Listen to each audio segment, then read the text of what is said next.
àwọn ẹlẹ́ni ṣe wàhálà rà tó fi ṣọ̀kadà. ọmọlọ́mọ tó padà pé kò bímọ pé níyàwó ọmọlọ́mọ nínú ilé kílódé àwọn tó ṣiṣẹ́ ọ̀rọ̀ ajé wa náà pa ẹnìkan nínú wọn kílódé. tèmi ọ̀kadà tó ń lọ náà bisimilayi àmọ́ nǹkan kò pátá mi gbọ́dọ̀ jáde o. kò pátá tèmi gbẹ ká bá ń wá àtẹ̀ló láwọn kan máa ro a sì rárò fisikálẹ̀ lónìí àbí wá kó gbòjà bàbá ńlá. wọn láàrò wọlé fisikálì ó wọlé àrò tọ́lọ́rẹ́ ìlú ni ó wọlé fisikálì. gbogbo àwọn tán mú ó yẹ pé àwọn náà ń fàṣẹ wá pé kán rìlíìsì wọn àwọn náà wọ̀lú tó wá yìnbọn nílùú wa lẹ́nu. gbogbo àwọn táwọn ìlú tán ṣe investigation pé aláburú ni wọ́n tán mú lọ́dẹ ọlọ́pàá tán lọ rìlíìsì wọ́n wọ̀lú.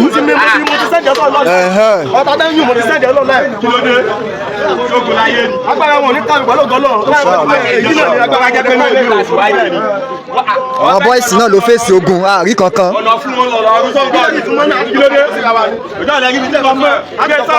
ó bá èèyàn ṣe jòkó síta nísìnyí kò sí tẹ́lómi máa jẹ lálẹ́ báyìí. wọ́n ní wọ́n ṣe ń kàyéfì pé bó lè léyìí àwọn olè ń sọ̀rọ̀ ẹ̀ ń gbọ́ kòkó ata ẹ̀ ń gbọ́ àrò ẹ̀ ń gbọ́ baba ńlá ni ò ní Kwara.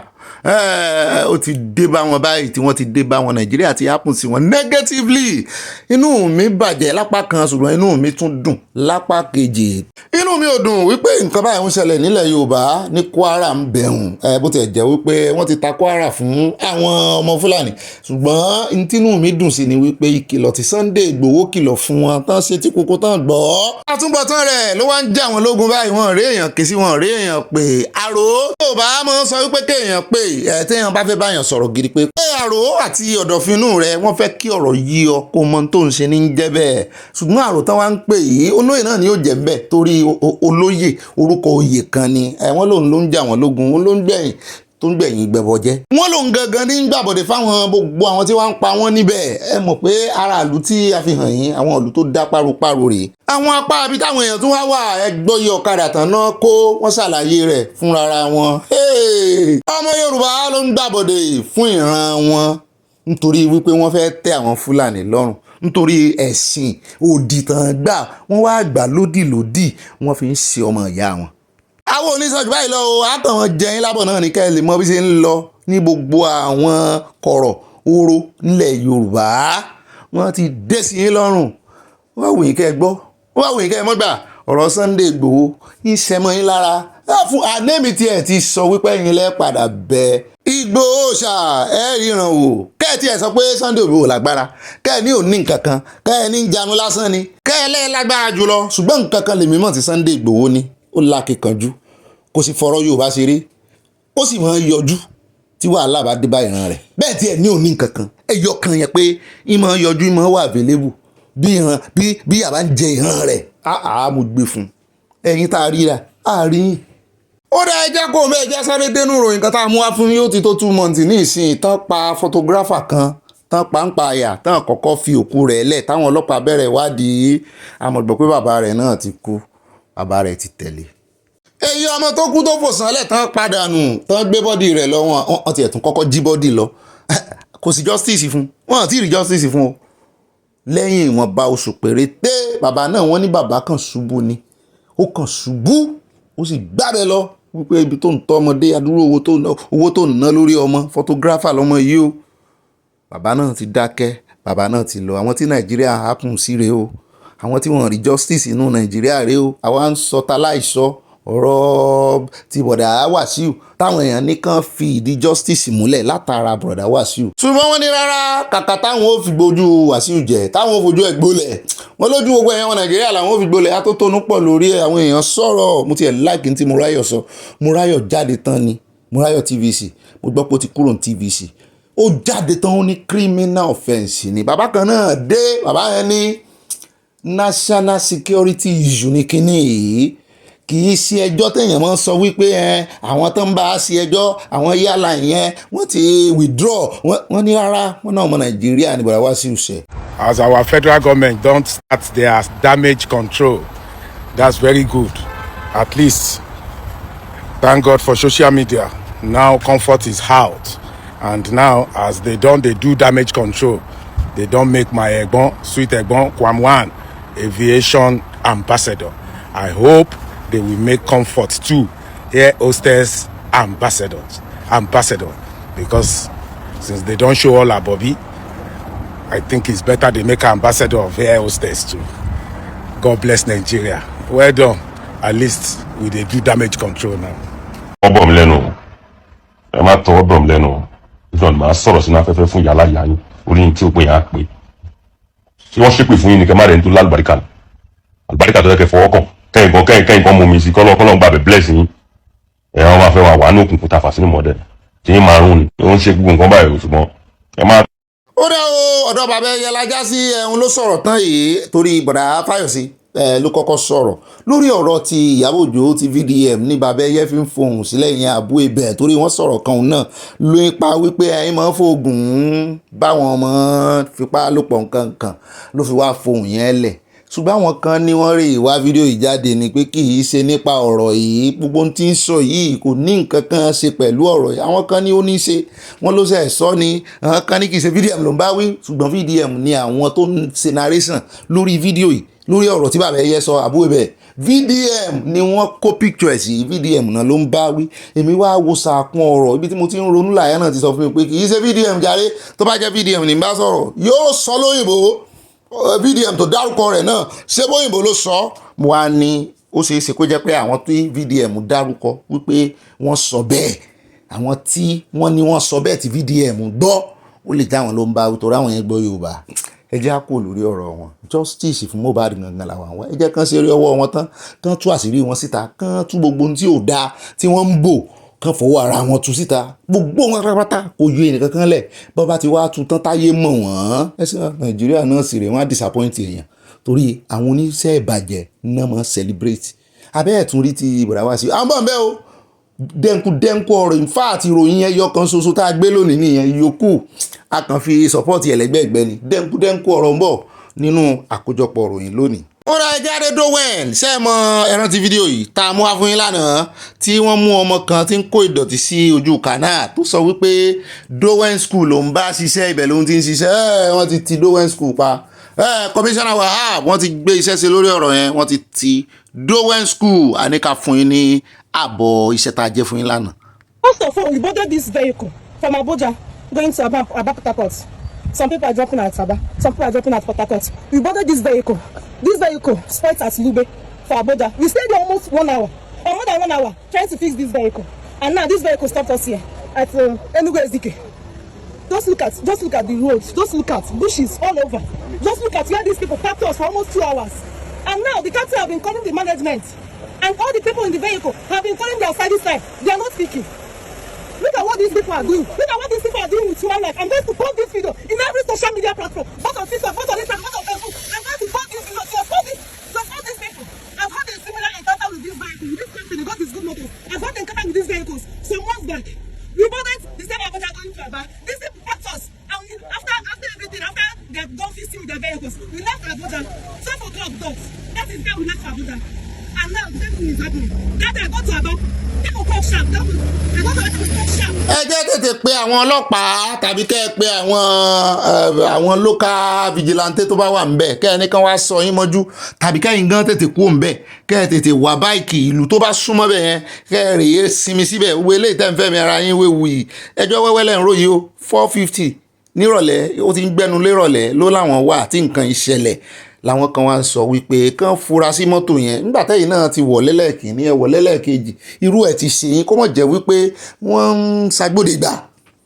mo ní God is good mọ́tò kì í mọ̀ ṣe mọ́tò kékeré wọ́n ní kì í ṣe company làwọn ń sọ dẹ́rẹ́bà lè ṣàgbọ́dẹ̀ gbà nǹkan kan lè mọ̀ ṣe mọ́tò yẹn mo ló mọ̀ gan Nàìjíríà báyìí o ẹni ní mọ́tò tí ń gbé jáde fúnra rẹ̀ gan wàhálà ìwọ tó tún ní tó mówó lápò rẹ tó rèé fi wọkọ̀ pò ń lọ láti ibìkan síbìkan ogun wọ́n ní ká má gbé aeroplane mọ́ wọ́n náà ti sọ fáwọn mínísítà kẹlẹ́bẹ̀ tú ẹ́.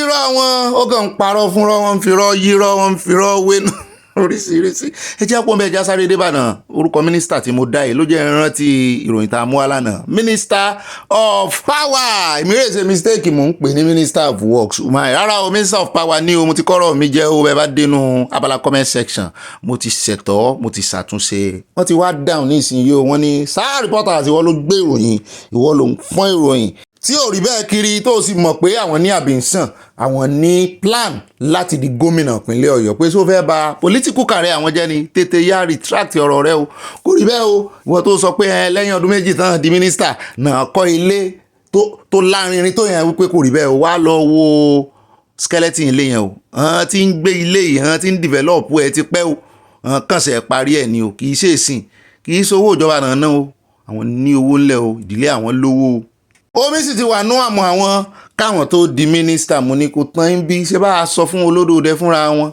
ṣe báwọn ló yẹ kán lè gú ẹ̀ ṣàǹpù àpẹẹrẹ rere ló yẹ kán fi lélẹ̀ wípé bẹ́ẹ̀ yóò bá ṣe ìjọba òṣèlú èèyàn máa declare asset ẹ wá wo ohun tó bá yín ẹ wò ròyìn yín tán gbé nísìn tẹ̀sẹ̀ wà ń declare asset mo rí tán kó gbogbo framework tán kó gbogbo ìwé tí wọ́n fi ṣe survey mo rí tán kó gbogbo ẹ̀bẹ̀ mo ní gbogbo nǹkan yìí ló yẹ kí ẹ̀yin tẹ́ ẹ jẹ́ olórí ìlú tẹ́ ẹ ń ṣèjọba gbogbo nǹkan yìí ló yẹ kẹ́ ẹ ti declare property yín ẹ wá wáyé yín lóde. kí lorúkọ ẹ. Barakat. ẹ. ó kọ́ mi ní Fọdílà láti dá mọ́ Barakat mi jẹ́ ní Libya. ok kí ló mú ẹ débi yìí. wọ́n lé mi síta ni. ta ló lé ẹ síta. àwọn Libya náà. ẹ. àwọn Libya àwọn ará Libya. àwọn Libya. láti ṣiṣẹ́ mo wá láti Nàìjíríà mo ṣiṣẹ́ Libya gbogbo àmọ́. ta ni bọ́gẹ̀ ta ló gbé ẹ wọlé. ilé Èlí náà sá lè orúkọ mọ́. ìyá Èlí ibo ló ń gbé. Trekmata Damaram la. Trekmata. Damaram la ń gbé. ta ló wá mú wa débi yìí torí bí ìyá. wọ́n lé mi síta ni. ta ló lé ẹ síta. àwọn Arabu náà. ó mà ga o gbogbo bó ṣe ń sọ̀rọ̀ irun orí ẹ̀ ni mò ń wò ó ti dín kókó bí ìgbà téèyàn ti jájà ọmọ kékeré kò sí nǹkan kan tán ló ṣe o ṣùgbọ́n báwọn bá tètè tọ́jú ọmọ yìí tán tètè mú nǹkan ṣe o ń tí àwọn ọmọ yìí tí ojú wọn rí ní Libya rè o. ẹ jọ̀ọ́ ẹ ń bá mọ̀ tó mojú rẹ̀ tó mẹ́bí rẹ̀ ẹ bá pàkíyèsí wọn sí o torí ọ̀rọ̀ wọn ojoojúmọ́ là ń rí tuntun láti Libya ẹ já kó ń bẹ́ẹ̀ ẹ já dé inú ìjọ Deeper Life mo gbọ́ nǹkan kan tí mo fẹ́ ṣòfófó bàbá ló sì fẹ́nu ara wọn sọ wọ́n láwọn èèyàn wọ́n ti ń kanjú láì tí ì kó àwọn wọ́n ní ṣe láì kó ẹ̀ kiri iṣẹ́ èèyàn lè fawọ́ ẹ̀ ṣe bẹ̀ ni tẹ́ ẹ ti ń wá ẹ tí ó replace àwọn ìkàlẹ̀ yẹn ọmọ ọjọ́ yìí ó bàbá fohùn gidi ilẹ̀ for the first time mi ò rí bàbá kan bínú báyìí rí ìyẹn bàbá Kumuyi. Of the church, my child, anyone trying to control me, I won't even take it for my wife, because I am the head of the home. And if she tries to control me, she knows. I think the brother who taught the other Tuesday, I don't want to mention your name, you know yourself, 2 times of mentioning successor. There's no leadership without a successor. I didn't want to, comment on that day, but I felt that was too much of asking for successor. Your father in the Lord is still here. And if God wants to give a successor, he will at his own time. And when you look at Abraham, you look at Moses, they were not the people that chose successors. God chose Joshua. He didn't, announce that to everybody when Moses was still, even in his 110, before he became 120. And I'm wondering, why is this young man emphasizing successor? Are they tired of me? Are you tired of me? No. And understand, it's not only Lagos Church. You need a successor in Lagos. We have the whole of Nigeria. We have the whole of Africa. We have beyond Africa. And if God gives you a pastor founder that is stronger at this age, and I stand and I preach and I move here and there, and the voice by the grace of God, especially with a good counter peer system that the headquarters operate, and our people who are handling it, especially with all that, everything is very clear. I run to GCK, I run to Australia, run to Canada, run to US, come back, I run to Ghana, run to Liberia, run everywhere, and you're asking for successor. It made me think, maybe you are tired of my being straightforward. Thank you very much. I'm just, I need to get all this corrected, that you don't make me feel that really I'm imposing myself on you. wọ́n ní tí wọ́n bá ti ń fi àparí iṣu hàn àlejò ilé tí tó lọ ṣùgbọ́n bàbá yìí ṣàlejò lára wọn o àwọn ìsàlejò láàrin wọn o bàbá tán àwọn ganan ní ṣọ́ọ̀ṣì ṣùgbọ́n àwọn èèyàn tí wọ́n ń béèrè fún sọ̀sẹ̀kṣọ́ àwọn kan ní kò sí tó burú ń bẹ̀ pé èèyàn mọ́ plan ní ẹni tí ò bá fẹ́ fail yóò mọ̀ plan pé kò sí kó tó burú kí bàbá gan ti mọ sọ̀sẹ̀ wọn sọ wọn pé ìyẹn ò mí pé bóyá wọn fẹ́ bàbá wọn àwọn kan ní bóyá rúkú ló ń ba bàbá pé bàbá ti ń kó ti bíbélì oríṣiríṣi mo ní ọ̀rọ̀ yìí gan-an bàbá gan wọn ti sọ wájú kámẹ́rà tó mọ̀ wípé ìsìn ń lọ lọ́wọ́ wọn bá ti pè wọ́n sí bòńkẹ́lẹ́ ṣùgbọ́n ó ń jọ bẹ́ẹ̀ ni pé ẹni tí ó sọ̀rọ̀ yẹn ó ti ń tẹnu mọ́ tipẹ́tipẹ́ ní tí wọ́n da ìjọ rú gan rèé o torí sọ̀sẹ́sọ̀ ẹ wo ìgbà títí Finland tó ṣẹlẹ̀ ẹ wo bàbá ti yá gbogbo èèyàn ti ń rò pé bóyá bishop Abioye bóyá náà sọ̀síìdì àwọn náà máa sọ̀síìdì bàbá àṣẹ̀yìnwá àṣẹ̀yìnbọ̀ bàbá dá sọ̀síìdì fúnra wọn ni o bishop Abioye náà sì ti rè àwọn náà ti dá sọ́ọ̀sì wọn lẹ́ nǹkan ń ṣẹlẹ̀ oníkálukú ní ń wálẹ̀ sọ́dọ̀ ara rẹ̀ bọ́n sì fún àgbẹ̀ ní ọkọ́ lóko mọ́ ní ó wá roko yóò bá roko tí ó kó koríko mọ́lẹ̀ ọ̀dọ̀ ara rẹ̀ náà ni ó kó sí àbíṣe yóò mọ̀ tì síwájú ni àníbọ́n fún wèrè fúnra ara rẹ̀ gan lọ́kọ́ ọ̀dọ̀ rẹ̀ ni ó tì sí oníkálukú tó fẹ́ gbéjọba lẹ̀ gbogbo òpó téèyàn bá wà láyé yóò kọ́kọ́ kọ̀ǹsídà ọmọ rẹ̀ olódò rẹ̀ gan kọ̀ǹsídà ọmọ rẹ̀ lọ́wọ́ bọ́dà kan wá ń sọ pé àwọn fẹ́ sọ sí ìdí bàbá bàbá ní ṣé mo ti sún yín ni abẹ́rẹ́ rí ṣùgbọ́n tèmi o èmi ti ní sọ̀sẹ̀sọ̀ mo ti ní nílẹ̀ àyà rèé yóò mí pé kínní yóò tún fi mọ ìrìn yóò tún fi gbọ́n sí ni yóò tiẹ̀ fi kó gbogbo ohun tí ń lọ́nlẹ̀ irú chọ́ọ̀chì yẹn ẹ mọ̀ iye àwọn èèyàn tí ó ti ní lọ́kàn pé àwọn ni ó kàn tí mo da ṣọ́ọ̀ṣì irú tí olórí tó bá ti kú nìyẹn ṣùgbọ́n bàbá ẹ̀mí yóò gùn ẹ mọ̀ wọ́rì ẹ̀yin náà ṣètò lẹ̀ ẹ jẹ́ kọ́ lọ́hùn ẹ bọ́ lọ́hùn sọ wọ́n sálè kán lọ́hùn lójú ó mọ̀ gá báyìí o. ọmọ olódò jẹ ìwọ rí wọn wá pàdé nìyẹn òun náà tún gbẹ wọ̀nyí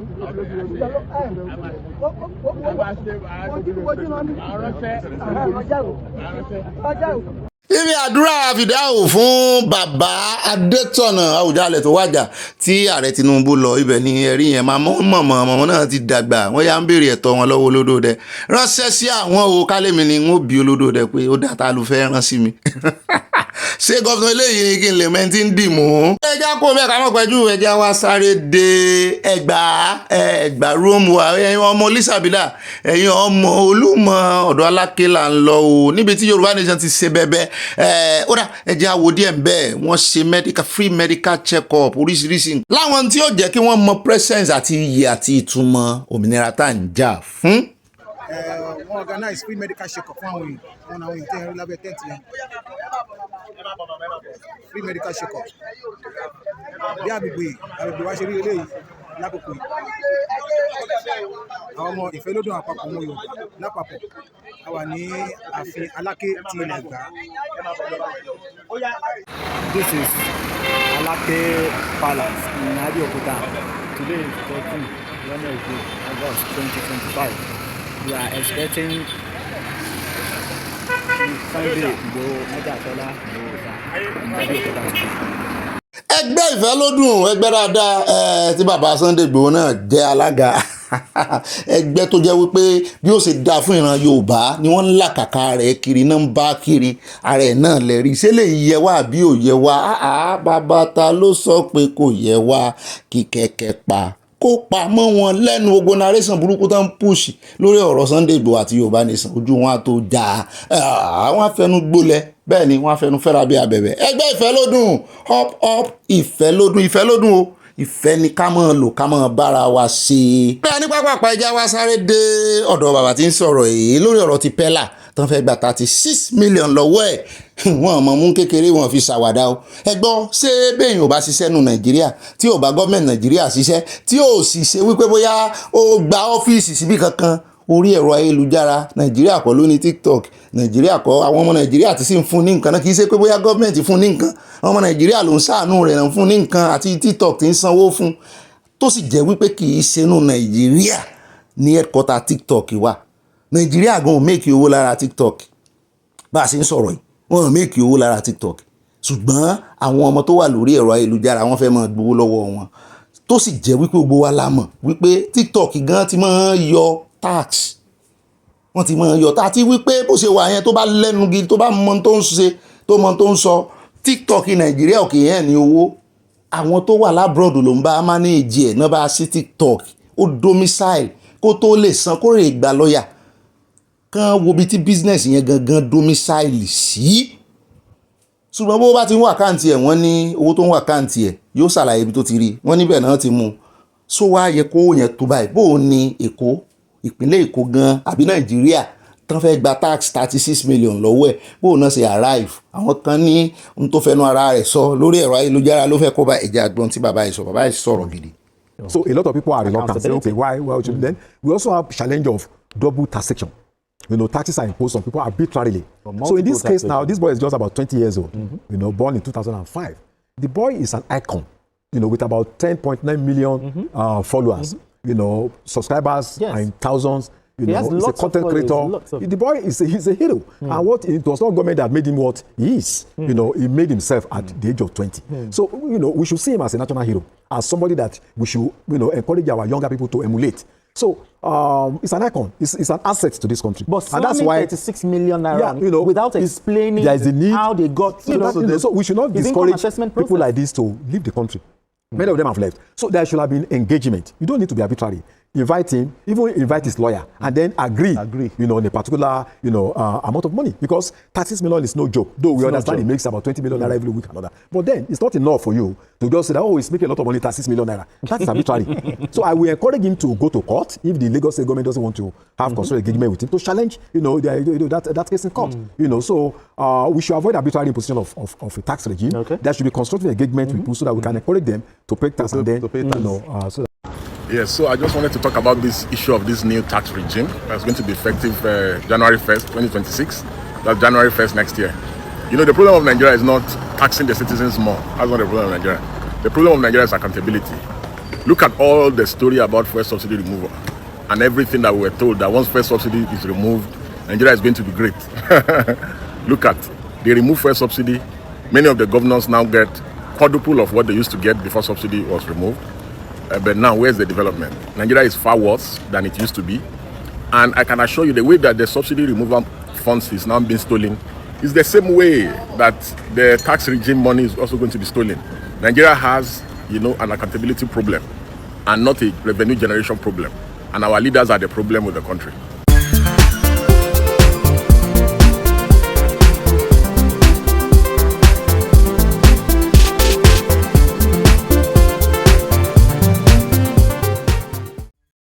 wọ́n ní bàbá jẹ̀kọ́ àdárí jẹ́wé o bàbá jẹ̀kọ́ àdárí jẹ́wé bàbá jẹ̀kọ́ àdárí jẹ́wé o bàbá jẹ̀kọ́ àdárí jẹ́wé torí àṣà tí mo dá ẹ kò máa tí tó bìrìbìrì nílé ayé yìí pléènì tí mo dá dúró ẹ kò máa tí tó bìrìbìrì nílé ayé yìí ọ̀nà kọ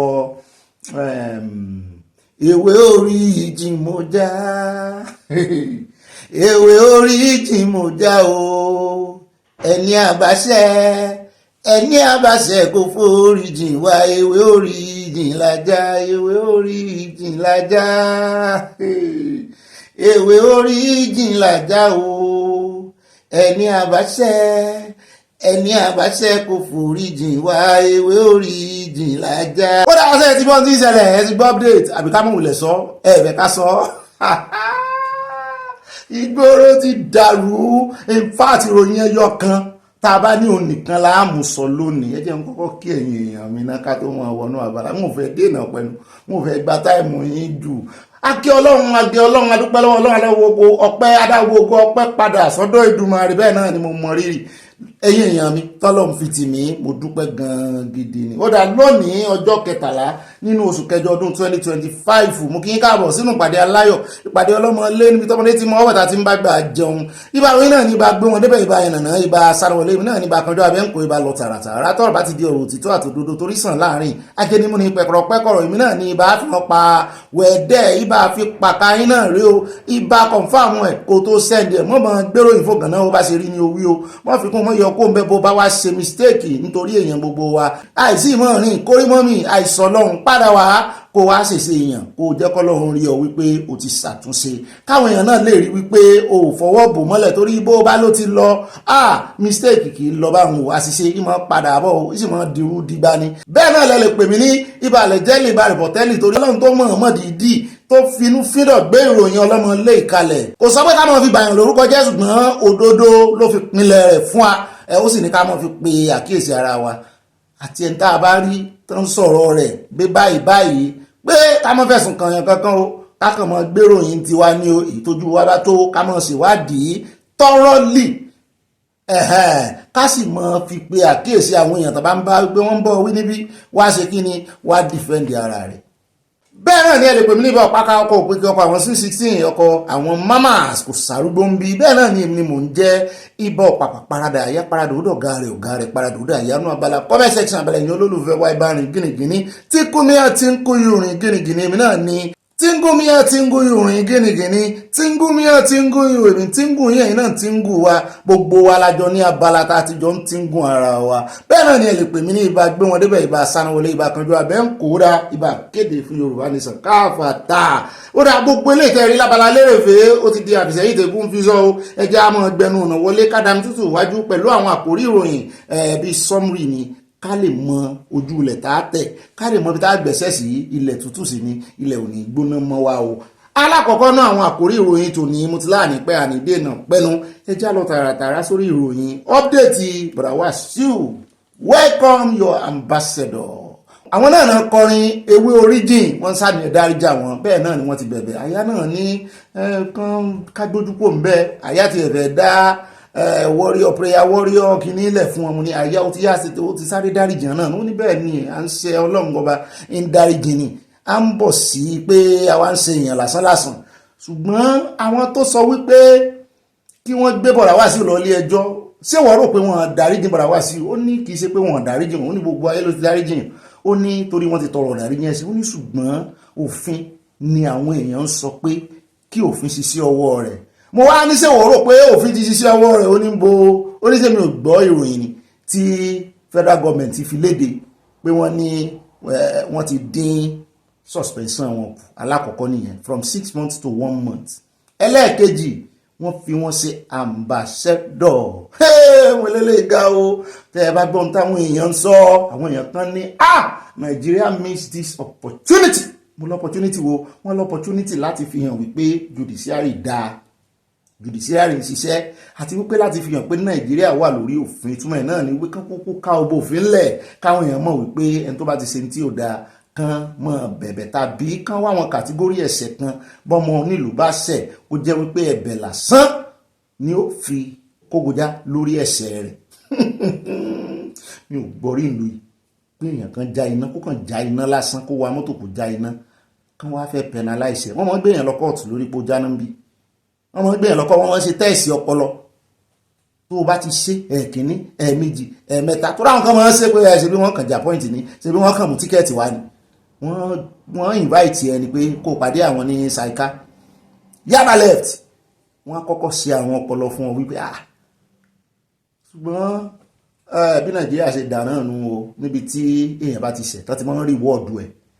bẹ́ẹ̀ náà ni kí wá sóò nìkan o wọ́n tún sọ̀rọ̀ nípa ti arábìnrin ti Ibom wọ́n sọ̀rọ̀ nípa ti ẹ̀ náà ẹ sì mọ̀ pé àwọn NBA àtàwọn CSO wọn àjọ ajàfẹ́tọ̀ ọmọnìyàn kan àwọn tí ń dún kùkù lajà lánàá tí wọ́n ti ń sọ wípé lọ́fẹ̀ẹ́ lófò náà máa lọ ilé ẹjọ́ náà máa gba lọ́ọ̀yà fún arábìnrin yẹn wípé nǹkan ṣe fún ò dáa ṣùgbọ́n ìwà arábìnrin yẹn làwọn èèyàn ń wò wípé bóun náà ṣe ń gbá àwọn èèyàn lójú tí ń ja taekwondo tó náà na ẹ̀ṣẹ̀ síyàn wípé tiẹ̀ náà àṣejù rẹ̀ pọ̀ ṣùgbọ́n wọ́n ní tí ọ̀rọ̀ bá ṣẹlẹ̀ bẹ́ẹ̀ wọ́n ní ká kọ́kọ́ wá ojú yìí tó fa gangan orísun tó fa wàhálà yẹn pé ọmọ àlè ni máa ń rínú tí ò ní ìbímọ ló ti wá bínú kọjá ìyá ń bọ̀ ń bẹ́ o à ń bọ̀ ń bẹ́ torí wọ́n ní wọ́n ti withdraw ẹjọ́ criminal offence tán fi kàn òun náà wọ́n náà ti withdraw ẹ̀ wọ́n ní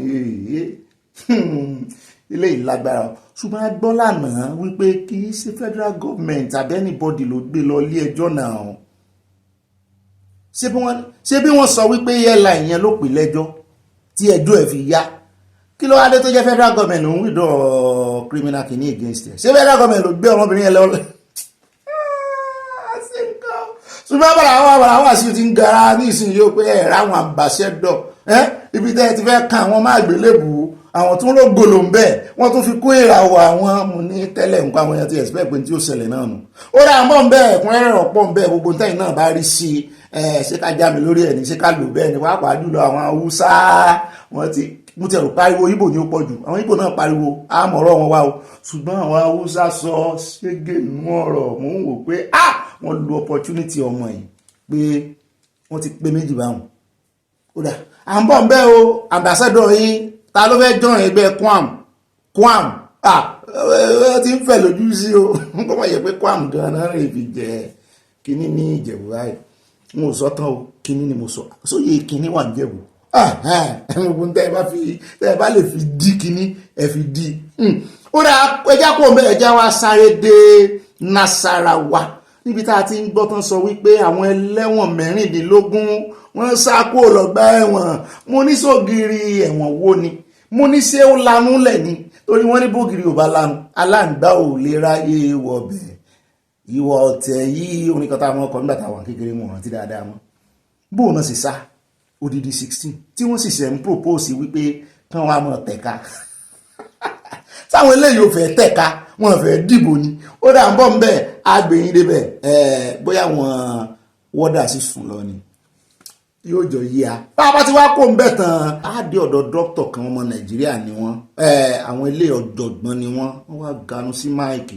wọ́n ní ìjọba kan ń ṣera wọn ni pẹ̀lú bí wọ́n ṣe ń bá àwọn báńdíìtì àwọn ẹgbẹ́ agbésùnmọ̀mí tán jọ ń bá wọn tàkùrọ̀sọ tán wà àlàáfíà pẹ̀lú wọn tí wọ́n ń ṣe repentant kìíní fún wọn wípé báńdíìtì ò lè wà honest pé gbogbo ìpè tẹ́ ń pe Túnjí Bello yìí ló ti ẹ̀ darí èèyàn kan tó ti ẹ̀ ganu sí máìkì tó sóòótọ́ ọ̀rọ̀ fún wọn òótọ́ ọ̀rọ̀ pọ̀ nú ọ̀rọ̀ bàbá yìí pé bó lẹ́sẹ̀ mọ́ pé báńdíìtì sí ìpàdé wípé kó jẹ́ kẹ́ ẹ fàlàáfíà ṣe pé irọ́ ni ó pa fún yín báńdíìtì ò àlàáfíà kọ̀ náà gbé dání wọ́n ti múlẹ̀ wọ́n lè yí padà à ń bọ̀ ń bẹ́ẹ̀ ọ̀rọ̀ bàbá yìí yóò make sense gan bàbá dénú àkójọpọ̀ ròyìn àfẹ́ lójú bàbá kó ń bẹ̀ tán.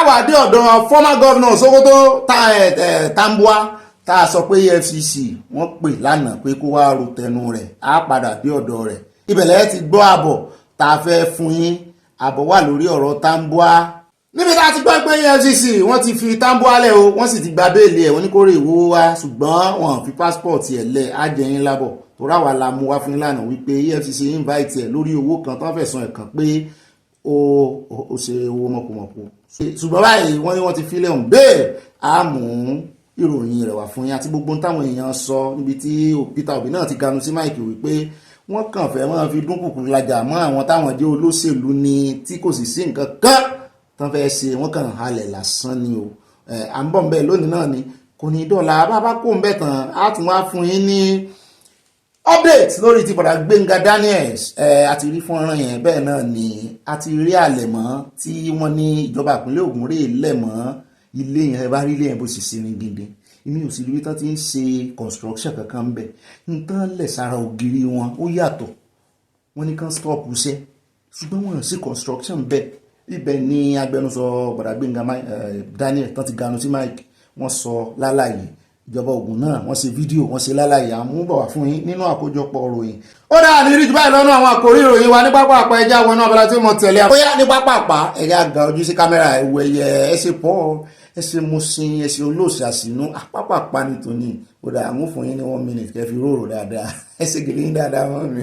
yín bàbá mi náà ẹjọ́ ìwọ̀n ẹ jẹ́ gbogbo akájọ fi kọ́mọlùbọ̀ kó kún sọ́sọ́ ń wò fẹ́ kálà fún wa ó dáa yọ̀ dáa fún yín mọ́ mi tó yìn àwọn lè wọnú àwọn tó ní mò ń bá wí grandma àjọ alágbàlẹ̀ ẹ̀yìn ṣùgbọ́n náà mò ń bá wí kò sàrúgbó ń gánà ó yá ẹ̀tí sẹ́tàn òdà mo ti ṣàbòsí lọ.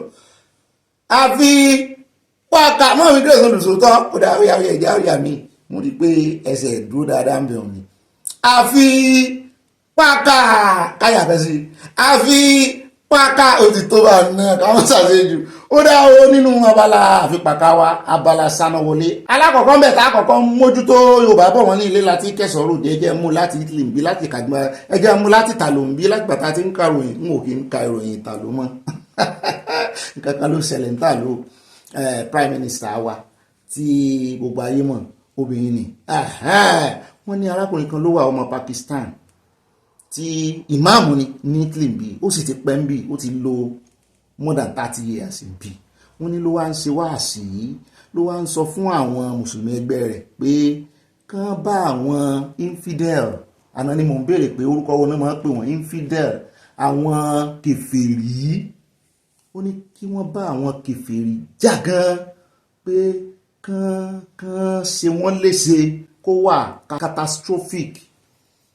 pé nítorí wípé ntí Muhammad tó fi lélẹ̀ fáwọn nìyẹn ntí Kùránì sọ nìyẹn pé káwọn bá àwọn kèfèrí kàn pa gbogbo àwọn kèfèrí kàn fìyà jẹ wọ́n ní ẹ sì jẹ́rìí níbí gan-an aráàlú ẹ̀sìn ni ṣùgbọ́n wọ́n gbẹ̀sìn sórí wọ́n fẹ̀sìn ṣe ìjọba bó sì jẹ́ ìlú ẹ̀sìn tó ìtàló ní bíbí ni pope ti ń jẹ wọ́n fẹ̀sìn ṣe ìjọba wọ́n sì gba àwọn èèyàn láàyè ṣùgbọ́n àwọn mùsùlùmí bíi wọ́n fẹ́ kọjá àyè wọn pàápàá jùlọ nípa èrè àwọn èrè tí àwọn kátólíìkì máa ń ṣe bí wọ́n máa ń ṣèrè gan bí wọ́n máa in fact yàtọ̀ sí èrè inú ṣọ́ọ̀ṣì gan wọ́n máa ń ṣe èrè gan bí tí ì ṣe pé bóyá wọ́n forí balẹ̀ fún èrè o ṣùgbọ́n wọ́n ní èrè gan èrè saint kìíní kan èrè ẹ̀sìn wọ́n kò gbogbo nǹkan náà máa carve out àwọn mùsùlùmí dẹ̀ ti ń sọ wọ́n ti fẹ́ máa halẹ̀ ṣe é sì rí one thing about ìta ló ní wípé wọ́n bá ṣe yamayama láwọn orílẹ̀-èdè míì wọ́n ní bá pariwo tẹ́ ẹ bá tún wá fẹ́ mọ ìlú tí wọ́n ti máa sáré ṣe òfin láàrin tí òfin kan bá ṣe òfin kan láàrin 6 months kó tó di next year wọ́n lè ti yí padà wọ́n máa ń review òfin gan every time wọ́n ní bọ́ ṣe pè níyẹn wípé ó kí ó ti lò 30 years ọmọ onílùú ní àwọn ti fún citizenship tó dá bá wa mú citizenship ta fún wọn àwọn wo ní infidel àwọn tí ò sin ẹ̀sìn àwọn tí ò gbà yín gbọ́ ó ṣe dúró ní Pakistan ebi ló ti sóríire wọ́n lóhun àtàwọn ẹbí ẹ̀ pátápátá gbòrògbòdò wọ́n lé wọn padà ní wọ́n fi ṣeré ń bì wọ́n lé wọn padà ẹkú olùwà ìlú infidẹ́rì ò wá lè ti ìlú rẹ̀ wá rè dúró ní ìlú tí ò ti sí infidẹ́rì àwọn infidẹ́rì lu yín gan ẹ ti pa wọn tó irú ọ̀rọ̀ àlùfàǹsáwọ̀ ọ̀rọ̀ burúkú tí ò dùn létí àwọn wo ní infidẹ́rì àwọn tí ò bá ti ṣẹ̀sìn yín ní infidẹ́rì pé kán dì pẹ̀lú wọn with catastrophic consequences kó tó wá di catastrophic tiẹ̀ náà àti wọ́n àtẹ̀bí rẹ̀ á lè ń kúrò nù wọ́n ti lé tẹ́fẹ́tẹ́fẹ́ àwọn yòókù ya wọ́n sí mẹ́dọ̀ àyè gbà ọ́ ni báyìí ò bá gbọ́ kò rí nǹkan kan mú lọ kò rí nǹkan kan mú lọ ó dá jápò mẹ́wọ̀n mo kàn ní ká fi sí àwọn tó bá fẹ́ gbọ́ kan gbọ́ torí yóò dé sáà kan wọ́n ní gbà ó sì ń ba àwọn mùsùlùmí lójú jẹ́ tó bá jẹ́ àwọn kan tí wọ́n wà liberal nù wọ́n máa change orúkọ wọn máa change èsì wọ́n á dẹ̀ máa ṣe openly torí wọn ò ní jẹ́ kán wá lu àwọn wọn níbi tán bá a lọ ń sin ọ̀pọ̀lọpọ̀ ló ò ní jẹ́ kán ẹ̀wọ̀n tán ṣe fún wọn ní Poland àwọn Polish wọn ti ẹ̀ fẹ́ ní Germany náà ọ̀rọ̀ ìjáàb ó ń dá wàhálà alẹ́ lọ so tó bá di time kan especially ní Europe wọ́n gba wèrè mẹ́sìn àwọn UK gbọ́n dáadáa France náà gbà bọ̀dẹ̀ ṣùgbọ́n sẹ́rí àwọn yòókù yẹn wọ́n á fojú wọn hàn ìmọ̀ yóò sì kó bá gbogbo àwọn mùsùlùmí yòókù ó dẹ̀ ẹja kó ń bẹ̀ ẹja wá dé ọ̀dọ̀ ìkànnì àwọn sẹ́nitọ̀ yín o tó ń jẹ yín lábọ̀ sẹ́nitọ̀ ọ̀jì kà ló lóun sẹ́ẹ̀dẹ̀ lọ́dọ̀ ààrẹ Tinubu ní ó ní nǹkan kan ò sààrẹ Tinubu dáadáa náà wà ó lálàáfíà ni ó náà ní kò ń kí yín o ó ní kẹ́ ẹ lówó ẹbí mọ ààrẹ ní kẹ́ ẹ sòwò kẹ́ ẹ jèrè kẹ́ ẹ fèrè jẹ́kọ̀ àwọn èèyàn wá ń bi pé sínú ẹkọ́nọ́mì èmi ló kàn yín náà ó ní ẹ mọ̀ wọ́ọ́rì ẹ lọ sí mẹ́dọ̀ ẹ ní sùúrù ààrẹ mọ̀ pé yà ń jẹ yín Nàìjíríà pé wọ́n ti ṣetán láti bá yín gbọ́n aṣọ ìyá yín dànù pé ẹ kàn ní sùúrù náà níbi aláfiṣe ẹ bá ń tẹ́sí ní abẹ́rẹ́ jágbọ́ lẹ́nu ẹ̀. To the president barely 1-2 hours ago and president is in good shape. President have made some contact with some international community people and did Nigerian business, and President is preparing for his journey to Japan and a stopover in Brazil for a state visit. So Anybody can be tired. Like 3 days ago, you can ask my daughter here, and I told her I wasn't going downstairs. And I've been upstairs for 2 days resting. Anybody can be sick. Anybody can feel not going out. I think the president just felt he wasn't going out. I want politicians to stop carrying these rumors. We need to be a collective people to work together to fix our economy. President Tinubu is on track. I'm here. I've spoken to congressmen. I've spoken to IMF. I've spoken to people in the World Bank. Honestly, President Tinubu and his economic policies are very harsh to Nigerians. And President knows that the people are suffering.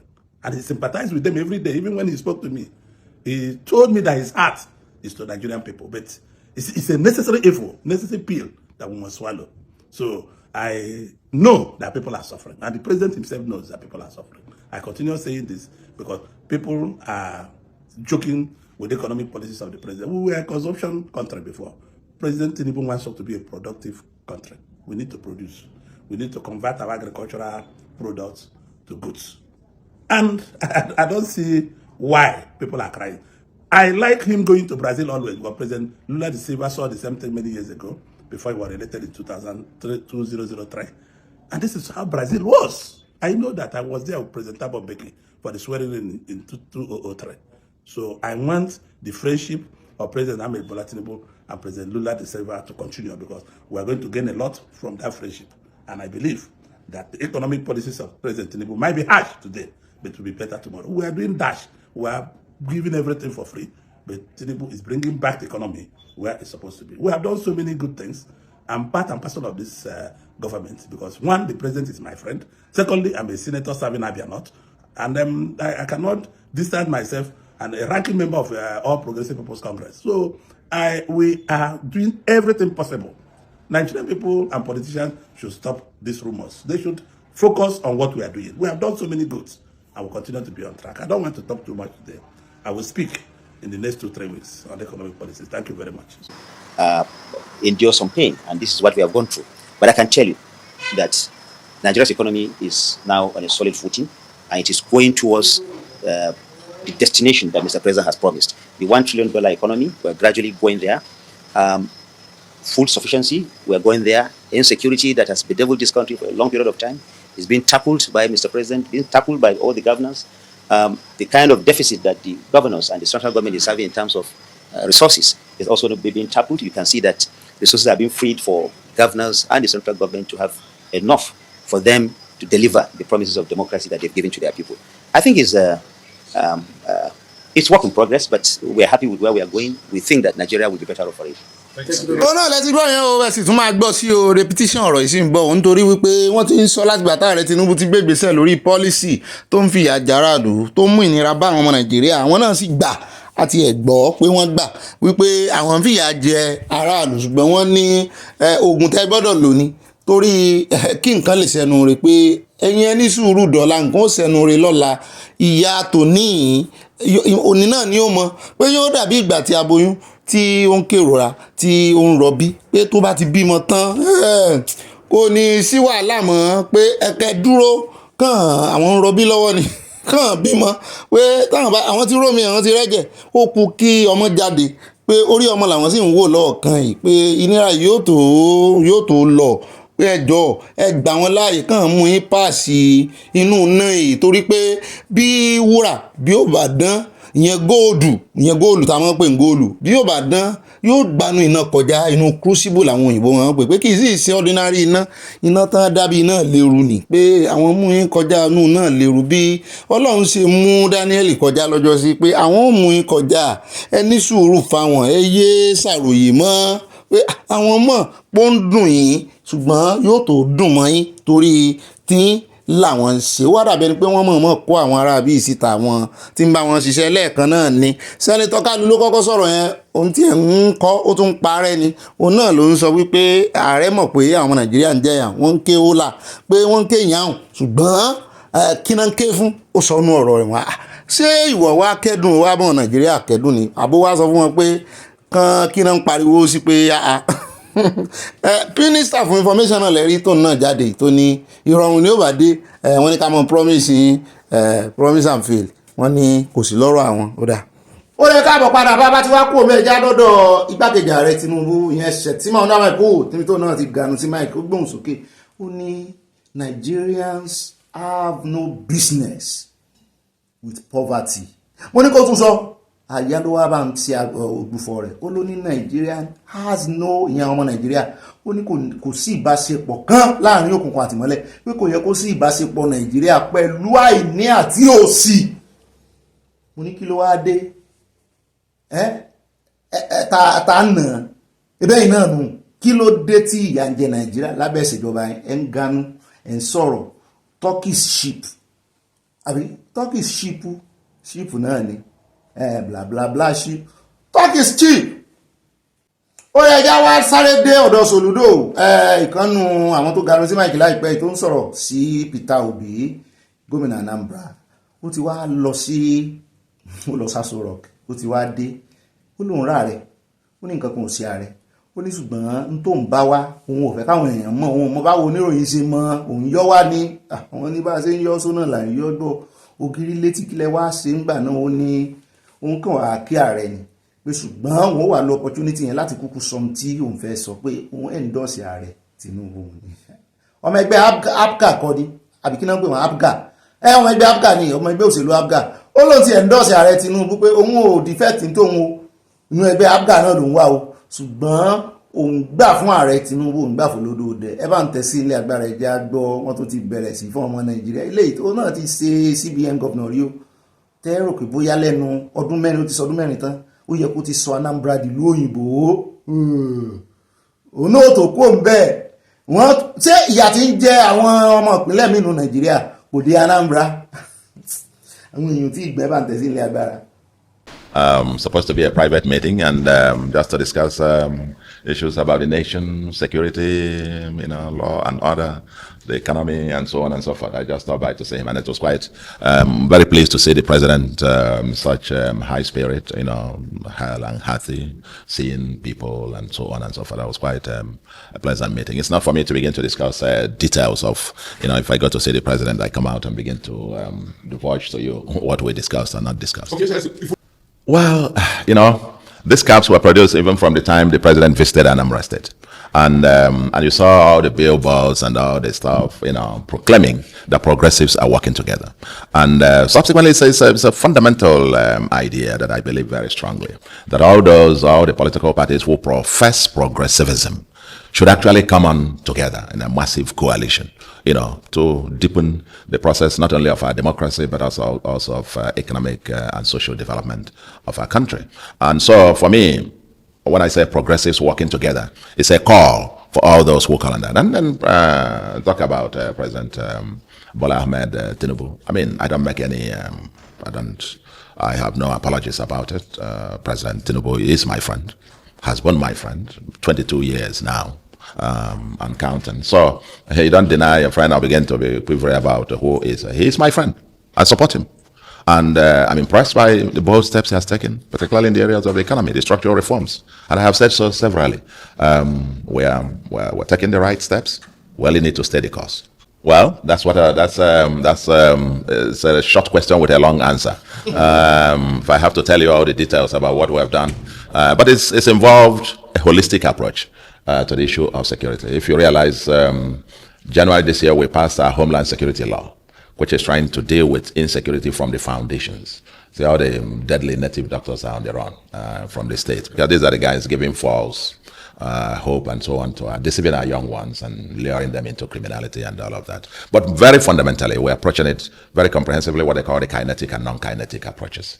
The kinetic is the gun and, the usual. But the non-kinetic, especially with what we are dealing with the youths, the empowerment, the job creation, or have a unique program, 1 youth, 2 skills that is like no other, where we trained and empowered about 5,000 of. ẹ̀rọ kan kò defect ó sá ti endorse gbogbo ọgbọ́n tó máa tànù ọgbọ́n àwọn olóṣèlú ni ẹ wo náà bí ṣe ń pa wọn lá kò jẹ́ nǹkan kan yín sọ̀rọ̀ ni o ibi tẹ́lẹ̀ ti mọ̀ wọ́n nìyẹn wo tán bá ti dé ibẹ̀ yẹn afẹ́fẹ́ kan máa fẹ́ sí wọn tó jẹ́ wípé gbogbo wọn náà ṣe CBN governor rí o economy ò da nǹkan kan lábẹ́ ìṣèjọba lábẹ́ ìgbà tó jẹ́ governor CBN ni o ó tún ti jẹ́ governor ìpínlẹ̀ kan báyìí ó ti sọdún 4 kò tí ì sí pé ìlú rẹ̀ ò tí ì di ìlú òyìnbó.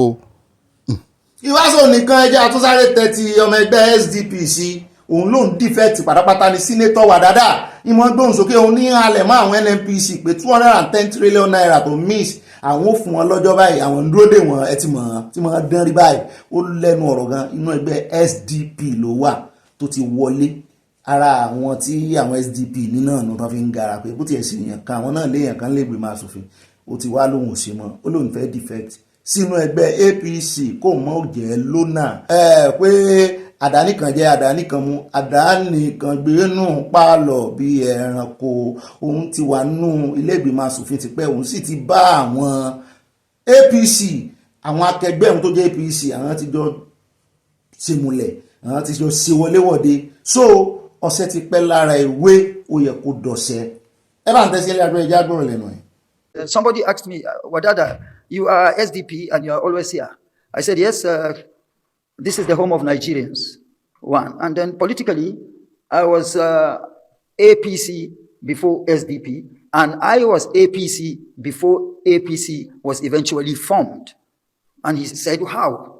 I said, I was a national officer of PDP2. I was the National Financial Secretary of PDP2. And nobody can deny the fact that PDP2 was one of the ingredients that were put in the pot to cook APC. And so I was and I have been APC even before joining APC. And my departure from APC to SDP at the time wasn't that APC had done anything wrong to me. It was just circumstantial. And I wouldn't want to bore anybody talking about the circumstances that led to my departure from APC, because it came, it gone, and it's now gone. And as a result of it, I went out there, seen, and done it. And that's why today I am in the Senate under the platform of SDP. But there is no hiding the fact that, and I had said this earlier sometime back, that SDP as a political party hasn't offended me. I am still proud of SDP. But the happenings now may not warrant my continuous stay in SDP. And so I am on my way. I could even say that I am APC, though I have not officially moved, but I am APC, and not because SDP has offended me, just like the same way I moved from APC to SDP. Oh no, that's my exodus, movement of the people. But don't move láti APC, don't lọ sínú SDP. Wọ́n bú òun náà, òun á fẹ́ mú láti SDP sí APC. Ẹ wá fẹ́ mọ̀ bú òun rántí ilé ni, òun rántí orísun òun, ibi tó ń ti wá nù. Ẹ fò ń lẹ́ o, n tó ń fẹ́ ṣe, tinú òun nù. Ó náà lẹ́sìn fún ẹlẹ́yìn ìgbà tó wá sọ̀rọ̀ tán làwọn ọmọ Nàìjíríà wá ní pé náà ti sì ti rò pé bóyá àwọn léèyàn lẹ́gbẹ̀ẹ́ máa ṣòfin wípé o ní ó tú àṣírí NNPC lórí ọ̀rọ̀ 210 trillion yìí wọ́n lélẹ̀ tán ti wá fà sí ṣáìdì wọn báyìí wọ́n ní ṣe yóò lè sọ̀rọ̀ sókè mọ́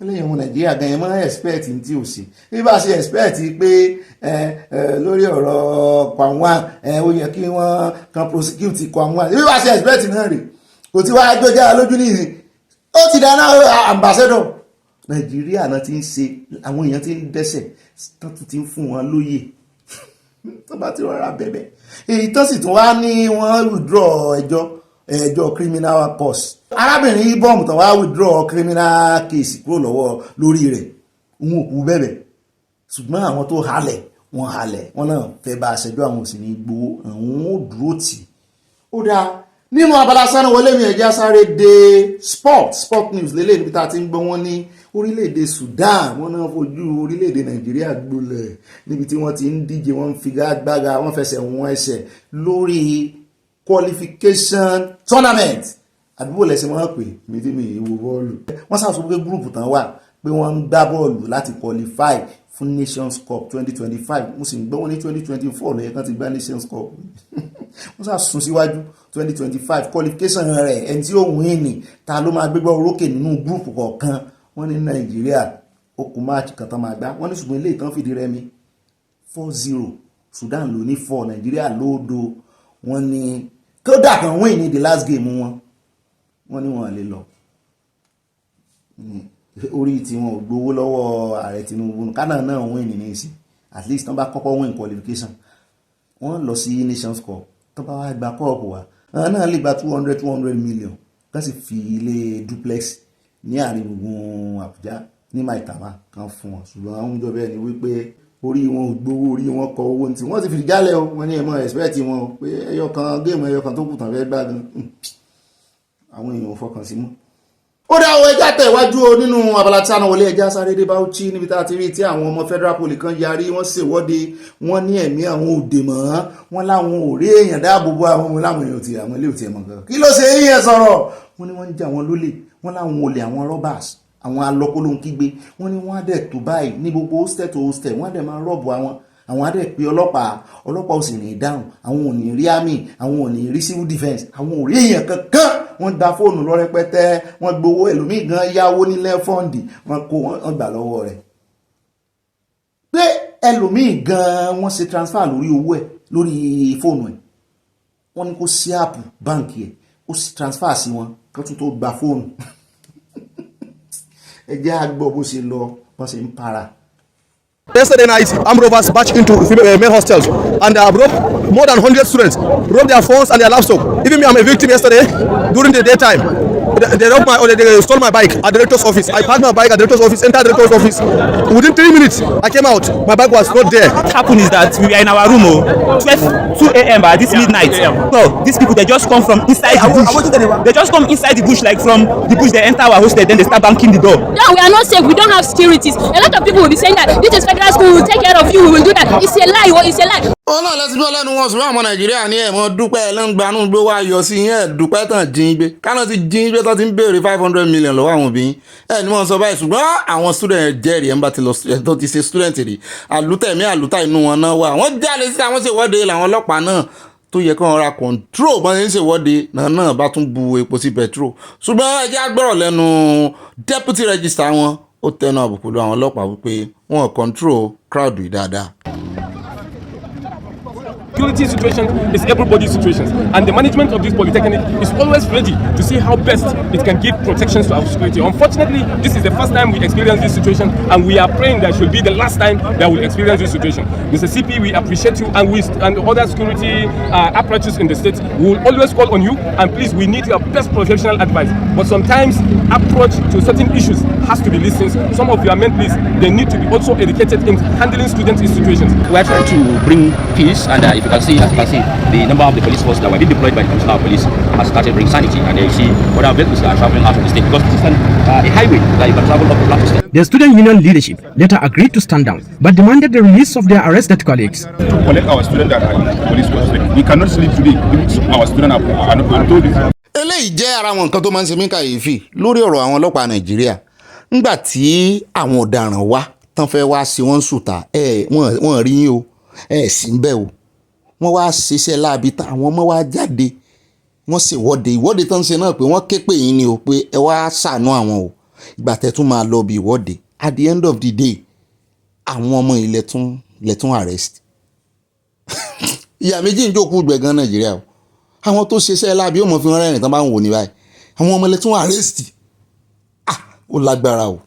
ó rẹ káàbọ̀ padà ilé ìta àwọn fi káàdì gbogbo rẹ̀ ńlẹ̀ ní abala sáná wọlé ká tó wá pe àyá ó náà ní ti ìròyìn tó ń wá láti ọ̀dọ̀ àjọ WHO World Health Organization níbi tá a ti gbọ́ pé wọ́n gbé NAFDAC sókè téńté àsíá NAFDAC ń fẹ́ báyìí wọ́n ní wọ́n ti NAFDAC sókè sí maturity level 3 wọ́n sì sọ wọ́n ní ó sọ wọ́n kò wọ́pọ̀ nínú àwọn orílẹ̀-èdè tí àjọ tó ń mójútó bí wọ́n ṣe ń lo oògùn regulation bọ́n ṣe ń regulate oògùn wọ́n ní tó dérú ipò yìí rí wọ́n ní wọ́n kan sára sájọ NAFDAC wọ́n ní wọ́n gbé fún wọn kùndùsì ńlá wípé ẹjẹ́ àgbé yín sí level 3 pé ẹjẹ́ àgbé yín sí maturity level 3 pé gbogbo àwọn oògùn tí ìsọ̀ original tẹ́ ń dáná sun arọ́wọ́ yín arí fíìmù tẹ́ ń ṣe mo ní fíìmù ní lóòótọ́ àwọn ọmọ Nàìjíríà ààrẹ Tinubu náà ti kí wọn kú oríire ṣùgbọ́n àwọn Nàìjíríà kan ní ẹ má pàjá lọ́bọ̀ fáwọn tí wàá jẹ́ dáì ni wọ́n ṣe wà gbé NAFDAC sókè àjọ WHO bí wọ́n fi gbé NAFDAC ní òye gbogbo vaccine tàn tí sí wọn náà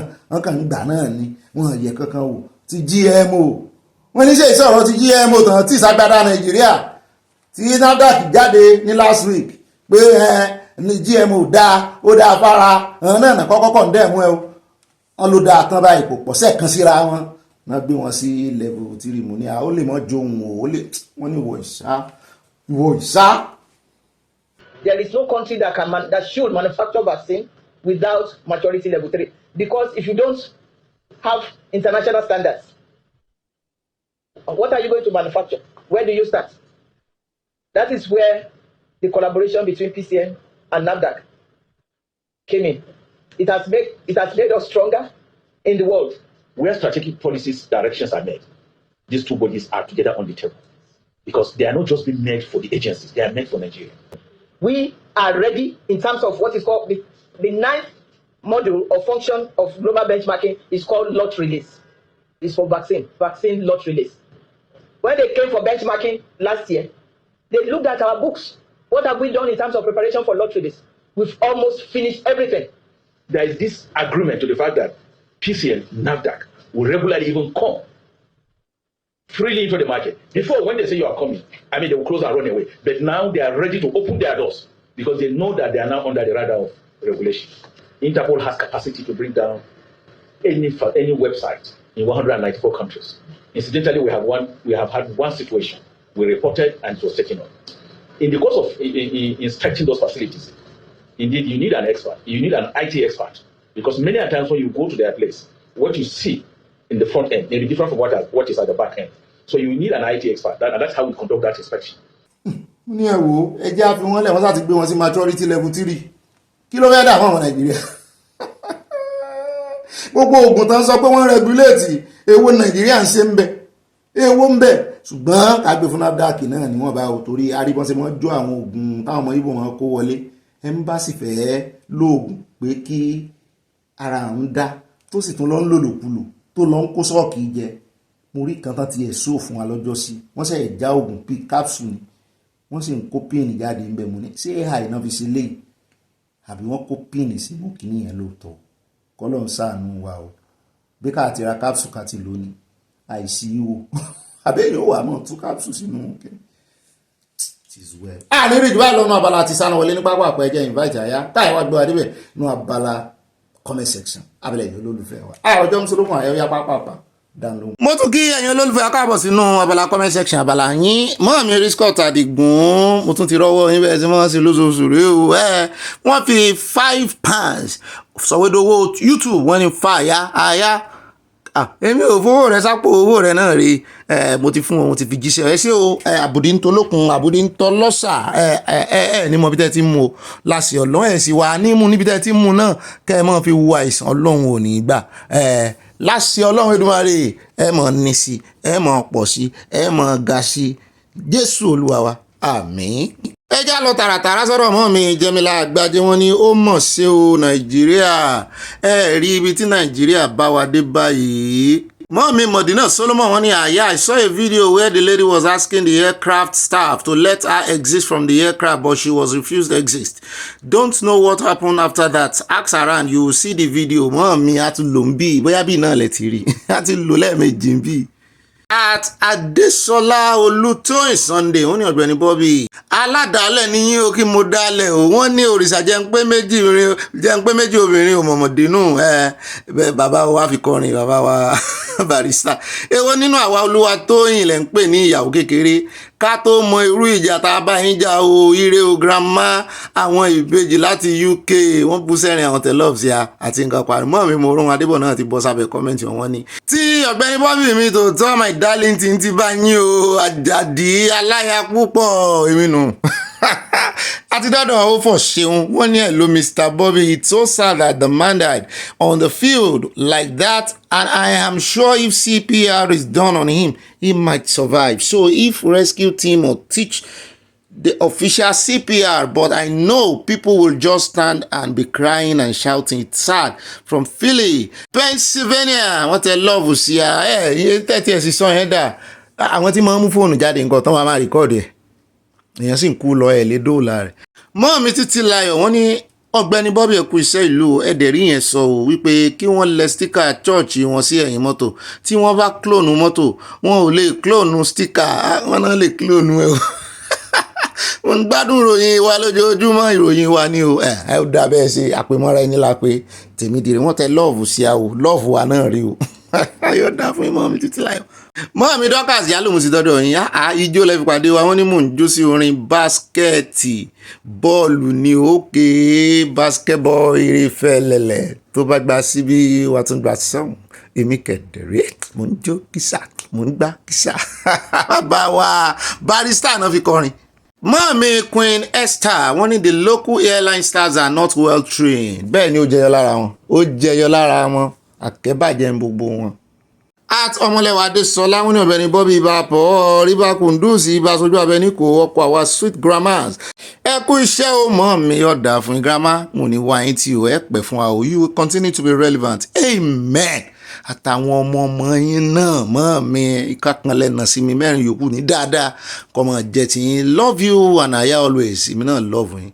Yorùbá nation now no going back wọ́n tẹ love rẹpẹtẹ wọ́n fi nǹkan panulé wọ́n kọ́kọ́ ti ṣe ní theory wọ́n kọ́ wọ́n tún wá sẹ́ǹdì ẹ̀ practical.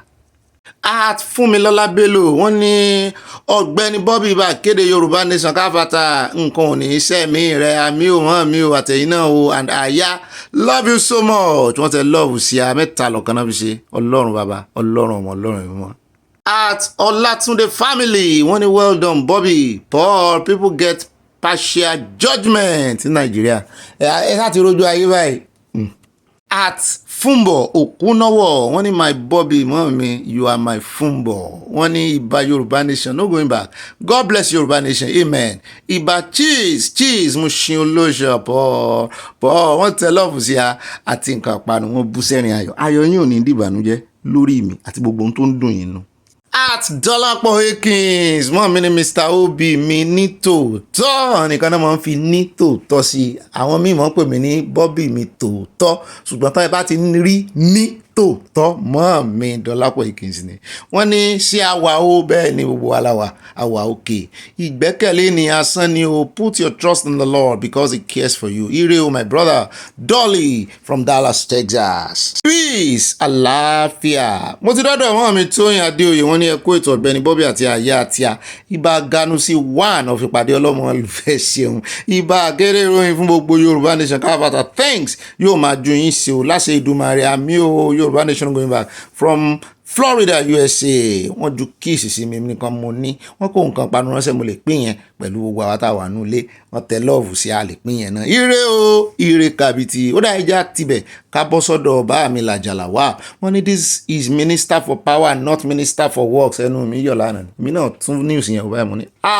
kì í mọ̀ ṣe Umahi minister for power mọ̀ ní Adélábù mo kọ́rọ̀ mi jẹ ẹ ṣeun bàbá mi tẹ pàkíyèsí wá sí ibi tá a ti ṣàṣìṣe náà rèé ibẹ̀ náà là padà sí tá a ti wá ṣe àtúnṣe ẹja dọ́dọ̀ at Martida Oyeyemi wọ́n ní Ọ̀gbẹ́ni Bobby will you be able to produce more information as regards the Stampede event at the RCCG church event? It will be a job well done if you could present the details on your next program. Shalom ẹni tó ṣẹlẹ̀ sí gan gbọ́ròyìn lánàá ní kí n mọ̀ sọ̀rọ̀ àwọn ọmọ ẹni tó ṣe kan náà ọmọ màmá tó ṣẹlẹ̀ sí wọ́n gbọ́ròyìn lánàá tímọ́tí ẹni tí mo súnmọ́ gan-an ni wọ́n ní kí n mọ̀ sọ̀mọ́ ẹ mọ̀ bínú.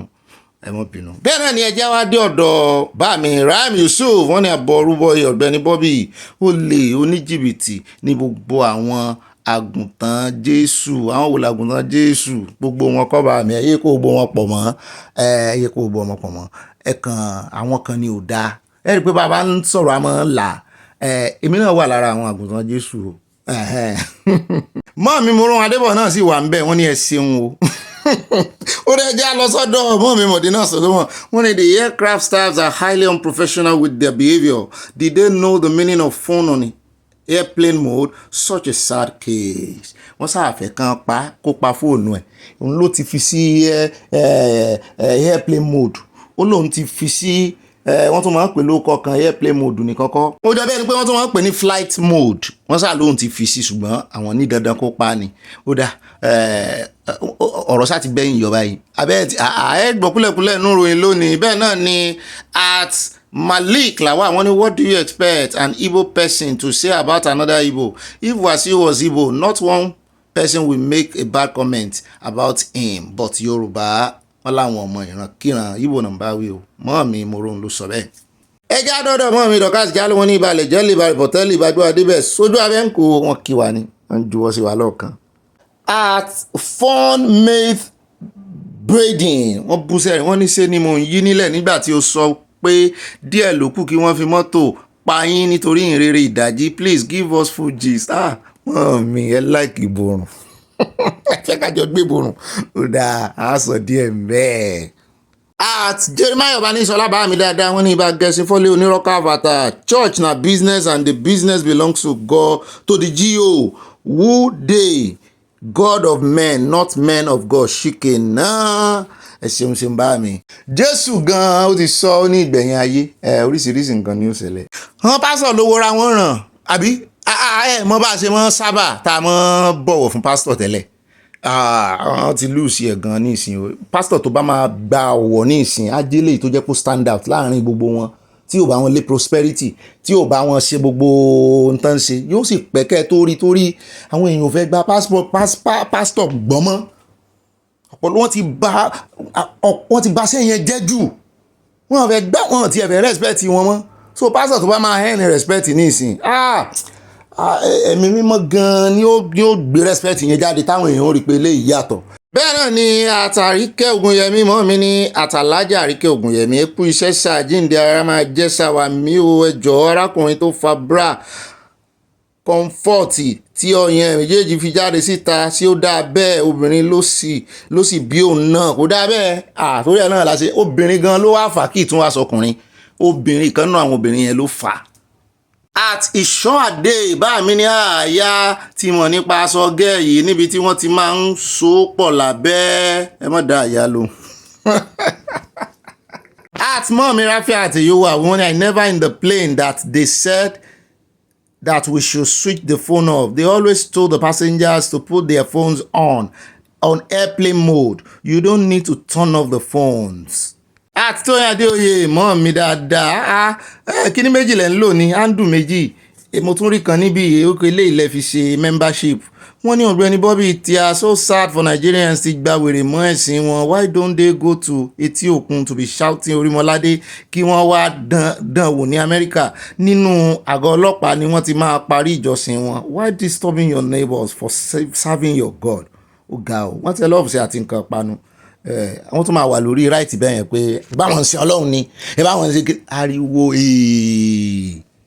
ẹjẹ́ adé ọ̀dọ̀ mọ́ọ̀mí Sadé Lótò àti olórí Sadé Lótò wọ́n ní General Bobby ẹ kú iṣẹ́ takuntakun o àwọn ìjọba Nàìjíríà jẹ́ ọ̀dájú tí wọn kò ní àánú fún àwọn mẹ̀kúnnù ṣùgbọ́n ìdájọ́ wọn ń bẹ lọ́wọ́ Olúwa freedom for CSR Osha is not a criminal Yorùbá nation of Yorùbá àyà ìmọ̀dóye ire o wọ́n tẹ lọ́ọ̀sì àti nǹkan panu wọ́n ṣe sáìn Awólọ́wọ̀ sí wa Awólọ́wọ̀ Awoist.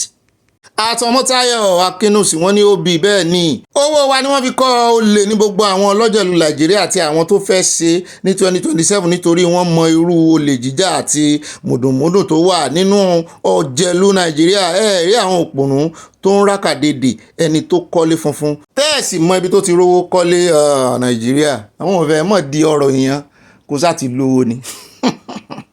bẹ́ẹ̀ náà ni ẹjẹ́ adọ́dọ̀ mọ́ mi mo ti lọ́ra kọ́mọ láfẹ́ wọn ní Bobby àti àyè ẹ̀kú iṣẹ́ o ó mà ṣe o ọmọbìnrin yẹn ò gbọ́n o àyà sọ fún pé ó ti kó bá ara rẹ̀ o àwọn Ganusi á sì fi ojú rẹ̀ rí màbo èló ní owó orí tax tí àwọn àpà ń san o ẹnu pẹ́là ní ó kó bá a.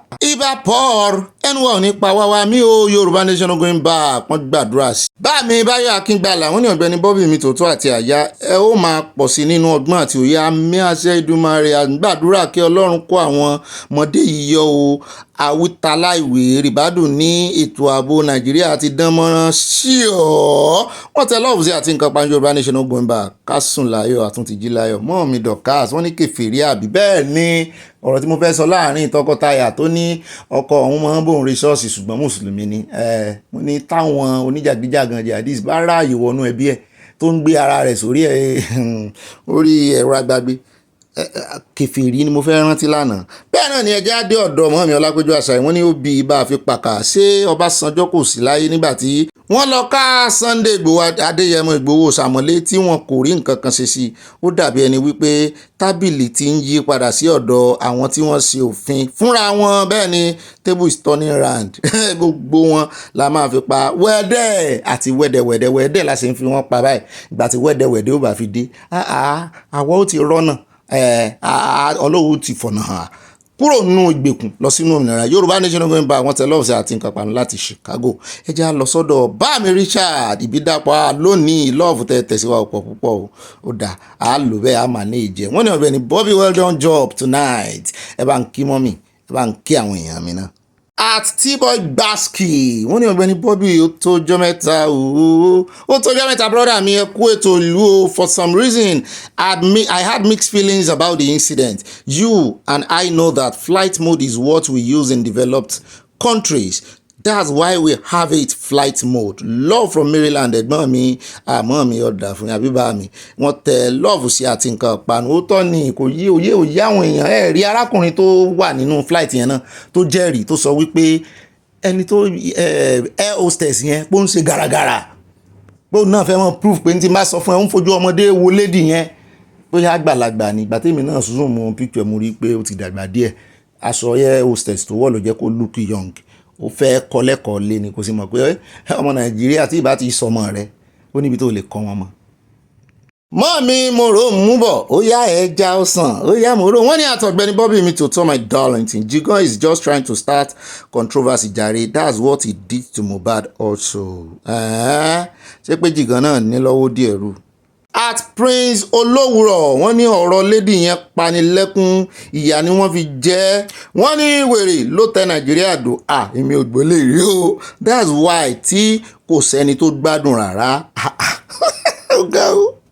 At Mami wọ́n ní ibà kéde ròyìn Yorùbá Nation ní ìdílé aláyọ̀ káfàtà kò yà mí lẹ́nu pé repentant soldier kò lè gbéná kojú Fúlàní terrorist nítorí family kíkan náà ni wọ́n. Yewata community ẹ dìde ẹ dáàbò bo ara yín ó ṣeni láàánú pé ìjọba kò lè pèsè ààbò fún ará ìlú. Wọ́n fẹ́ sún wọn kò giri ni wọ́n sì ti sún wọn débẹ̀ náà báyìí táwọn aráàlú ti ní àwọn ó gbèjà ara àwọn ò ní dóde wọn mọ́. Rí tán lé àwọn àmì tán nìkan kù lọ́dọ̀ àwọn òsàbò ò lè gbèmí fìmílẹ̀ bó ṣe bá mi. Bá mi Oríọlá Oris wọ́n ní ibà ẹni tí ìbínú àti ìgbéraga bá ti wà nínú ọ̀rọ̀ rẹ̀ bí òbí bá sọ̀rọ̀ kò ní gbọ́ ṣùgbọ́n ìta ló máa lé ọmọ wálé. Wọ́n ní nítorí pé ó ṣò nínú ìwà ọmọ Kwamtu yẹn pé ó burú bó ṣe ń jà kàráàtì ló ń ṣe gógó. ká ló páàkì watermelon yẹn dáadáa kò ní fò jáde síta anyhow. orúkọ lọ́wọ́ yìí Oris Oríọlá from Dallas, Texas mi ò wọ́n ti ń jẹ́ watermelon ẹ lè ṣàlàyé ẹ̀ dáadáa. At Prince Olówùrọ̀ wọ́n ní so Mr. Bobby still believe in Nigeria judiciary orílẹ̀-èdè ti ń bàjẹ́ don't blame anybody Nigeria is a scam. Mọ́mí Adésọlá Ọládèjì wọ́n ní Tinubu bá mọ̀mọ́ wa bá fẹ́ bá wa wí mọ́mọ́ pè wá bí ẹ̀ẹ̀mejì ẹ̀ẹ̀mẹ́ta mélòó mo pè ọ́ wọ́n létí rẹ̀ mélòó fi Nàìjíríà lẹ̀ fún Nàìjíríà fún àwọn tí ó ní Nàìjíríà àbí kò sì fáà lómìnira tiwa Ọlọ́run ní òtí ẹ̀ fún wa. Ó dẹ̀ já lọ tààràtàrà sí ọ̀dọ̀ at Animotu Shadia Onanuga Momini. They said they should forgive K1. What about the pilot that was suspended in regards to jail inmates to vote? Government way of rigging the election because Nigeria have already told Tinubu that they are not going to vote. Those airline staff need more training. That is the reason I do not like taking Nigeria Airline because once their dupe is having affairs with them, they believe they can be rude to anyone. Oda ogunju ibita le kamo mu emo binu. Ba mi Ọládéwálé wọ́n ní tó bá kojú sí ẹ kó ta tó bá kẹ́yìn sí ẹ kó ta tó bá po ìwọ nìkan àti àwọn dájú ẹ àlùfáà kó tún wàrà ẹ pa kó yún wàrà kó tèrò ara ẹ pa Ìbà Bobby. At Dorcas Zodolu Atúnmiṣe mọ́ mi ní ìwà ọmọlúàbí sí hàn lára value jet ju ti bomb here. Kwam1 ló fẹ́ kó value jet síta bí ọmọ ọjọ́ mẹ́jọ ìjọba Nàìjíríà kò rí àwọn àtàndá ọmọ bí ènìyàn rárá o Ọlọ́run adájọ́ from Providence, Rhode Island. Bá mi Adébẹ̀rọ̀ Kẹ́hìndé wọ́n ní Ọ̀gbẹ́ni Bobby ẹ̀kalẹ̀ kí ni ẹ̀kalẹ̀ sà wọ́n ní kí ni àwọn ará Benue ìgbà lọ́wọ́ àwọn Fúlàní wọ̀nyí gan ṣé wọ́n fẹ́ pa gbogbo ìran Benue ìrun tán ni a ní ìjọba kí Ọlọ́run gbà wá o ẹ wò n ò ríro ó sú mi bí orin bọ̀dá wá sí.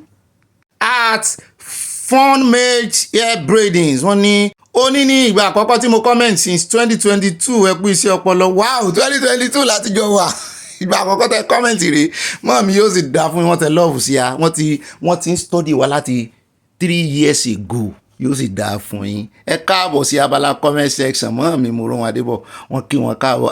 Mọ́ mi náà mọ́ mi mo rò nǹkan tó dá nǹkan tó mọ́ mi rí skirt ti ẹ̀lẹ́ ń tẹ̀ ń wò ó tán mọ́ bọ́ ọ̀gẹ̀dẹ̀ fún wa wọ́n ì kọ́mẹ̀ntì ń bò mí àwọn tó strict tán ì kọ́mẹ̀ntì ń bò mí mi ò mọ tọ́lọ̀ ń ṣe fún wọn bí o tán fi bẹ̀rẹ̀ sí kọ́mẹ̀ntì o ẹ bá ń dúpẹ́ lọ́wọ́ Ọlọ́run ẹ bá ń kálẹ̀lúyà ẹ bá ń sòsànà méje ó rà àdúpẹ́ pé okùn mọ́ mi Jẹ́mílà Gbájé àti padà dọ́dọ̀ yín wọ́n ní wàhálà sódìgbà tá a bá kí àkébàjẹ́ kọ́lọ́run tó gbọ́ ni ọkàn ní ẹ̀mí mímọ́ wà ọkàn ní ìgbàgbọ́ wà ẹ̀ṣẹ̀ tí ẹ̀rí wọn ní ajágbe mọ́ Ọlọ́run ojú ní nǹkan ojú ní nǹkan Ọlọ́run kì í ṣe torí ìgbé lọ́lọ́run fi wọ́n gbẹ́bẹ̀.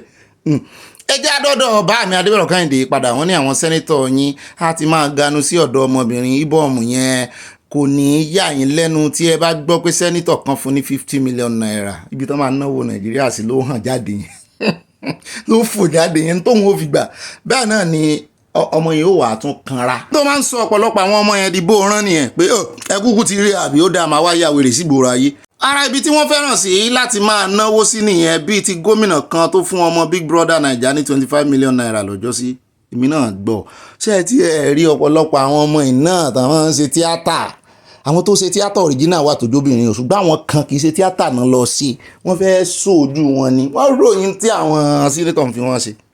At Ogbo Aviation wọ́n ní ọ̀gá wa Ọgbẹ́ni Bobby Ọlọ́run lọ̀gá o sáà ọ̀rọ̀ àwọn chọ́ọ̀chì Nàìjíríà ti sú mi pẹ̀lú ariwo wọn o àní náà fẹ́ kọ́ a ní ẹyọ kan bí eléyìí kí mò ń kà á ní ẹyọ kan bí eléyìí ní àdúgbò wa wọ́n lè lo 7 days sí 21 days pẹ̀lú gbogbo spíkà wọn lóru ẹ wò ó Nàìjíríà ìṣetán ṣe gba ẹ̀sìn Nàìjíríà kọ́ lọ́n ṣàánú wa ní bẹ́ẹ̀ náà bá mẹ́nu létọ̀dọ̀ mi.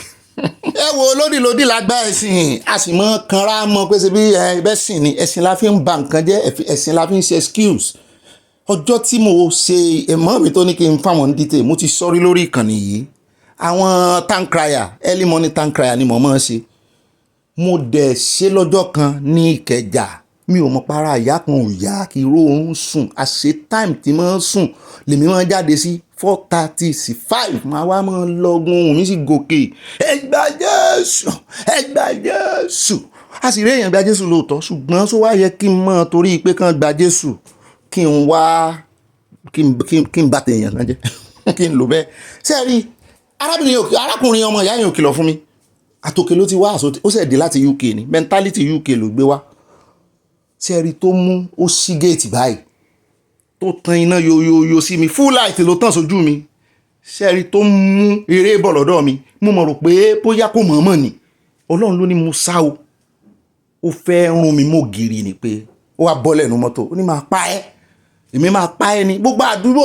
jáde láàárọ̀ kùtùkùtù làwọn èèyàn ní yes ó tọ́ ni who is this guy ta lọmọkùnrin ibo ni ilé ẹ̀ tó kọ́lé síbi tó di wàhálà mo ya shift ṣùgbọ́n mo sì ṣagídí náà o ṣe rí kọ́lọ́n ṣàánú wa ni o a mọ̀ fi torí pa ń sin Ọlọ́run a mọ̀ fi disturb ẹnì kejì mo tún ṣe é ṣùgbọ́n mi ò dúró wájú ilé ẹ̀ mo ní mi ò kú èmi náà lágídí mo ní mi ò ní dúró wájú ilé ẹ̀ ṣùgbọ́n mo tún pariwo wọn yòókù òsì jáde wọn ní ó dà pé lẹ́yìn náà ń wá trouble àbí it is well with us yo èmi fi pé Nàìjíríà lóyìn ó fààyè gbà gbòkè nìyẹn ìlú tó fi bá ti wà tán bá fààyè gbà ẹ rí i pé wọn ò ní ṣerú ẹ̀ kéèyàn kan wá bọ́ tàbí níbi tá a wà kó mọ̀ parí kó mọ̀ lọ́gùn kò tó bẹ́ẹ̀.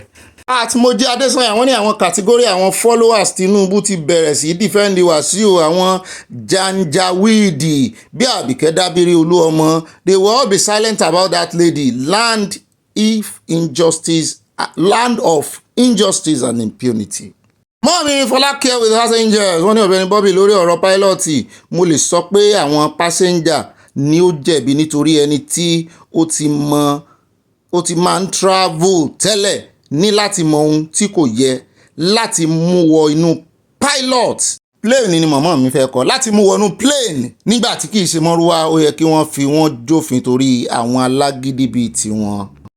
ó dá ẹ káàbọ̀ padà o ṣàyàṣẹ́yìn dáadáa àdúpẹ́ lọ́wọ́ ọlọ́run o èmi náà mo fetí sí gbogbo comment section yìí mo gbádùn ìmọ̀ràn yẹn rìn mí gìrìgìrì délé ó dá nígbà ìwà nǹkan jókòó lé ẹwà nǹkan tẹ́mọ̀ fi sọ̀rọ̀ àjíjà ẹwà nǹkan panu sí bẹ́ẹ̀ náà ni ẹwà nǹkan mímu sí kẹ́ ẹ mọ́ fi tọ̀tọ̀rí ara yín kẹ́ ẹ mọ́ fi ṣègbà kẹ́ ẹ mọ́ fi lògbà kẹ́ ẹ mọ́ fi gbádùn kí ni wàá mọ́ gbé yín débẹ̀ nínú àkójọpọ̀ ròyìn alákọ̀ọ́kọ́ tá a kọ̀ mẹ́nu lé lórí ọ̀rọ̀ ti Tambua ẹ̀jẹ̀ àdọ́dọ̀ ti Tambua níbi tá a ti gbọ́ tán sọ wípé wọ́n ti fi Tambua lẹ̀ o wọ́n ti gba béèlì ẹ̀ òyìn àjọ EFCC àwọn náà lámúròyìn wá fún yín lánàá wípé wọ́n invite ẹ̀ lórí owó kan tán ṣe mọ̀kùmọ̀kù 189 billion naira ó kù 1 billion naira tí ó fi wọ 190 billion naira tán fẹ̀sùn rẹ̀ kàn án ṣùgbọ́n látàná tán ti wá mú láwọn ọ̀rẹ́ rẹ̀ náà ẹgbẹ́ òṣèlú náà ti ga òun sókè wípé wọ́n kàn fẹ́ mọ́ fìtínà rẹ̀ ni wọ́n ń lo EFCC láti fi fìtínà àwọn ẹgbẹ́ ADC kí mọ̀ pé dáadáa tó ló fẹ́ mọ̀ jọ APC létí àwọn náà ganu sí máìkì wípé bóyá wọ́n ti yọgbọ́ wípé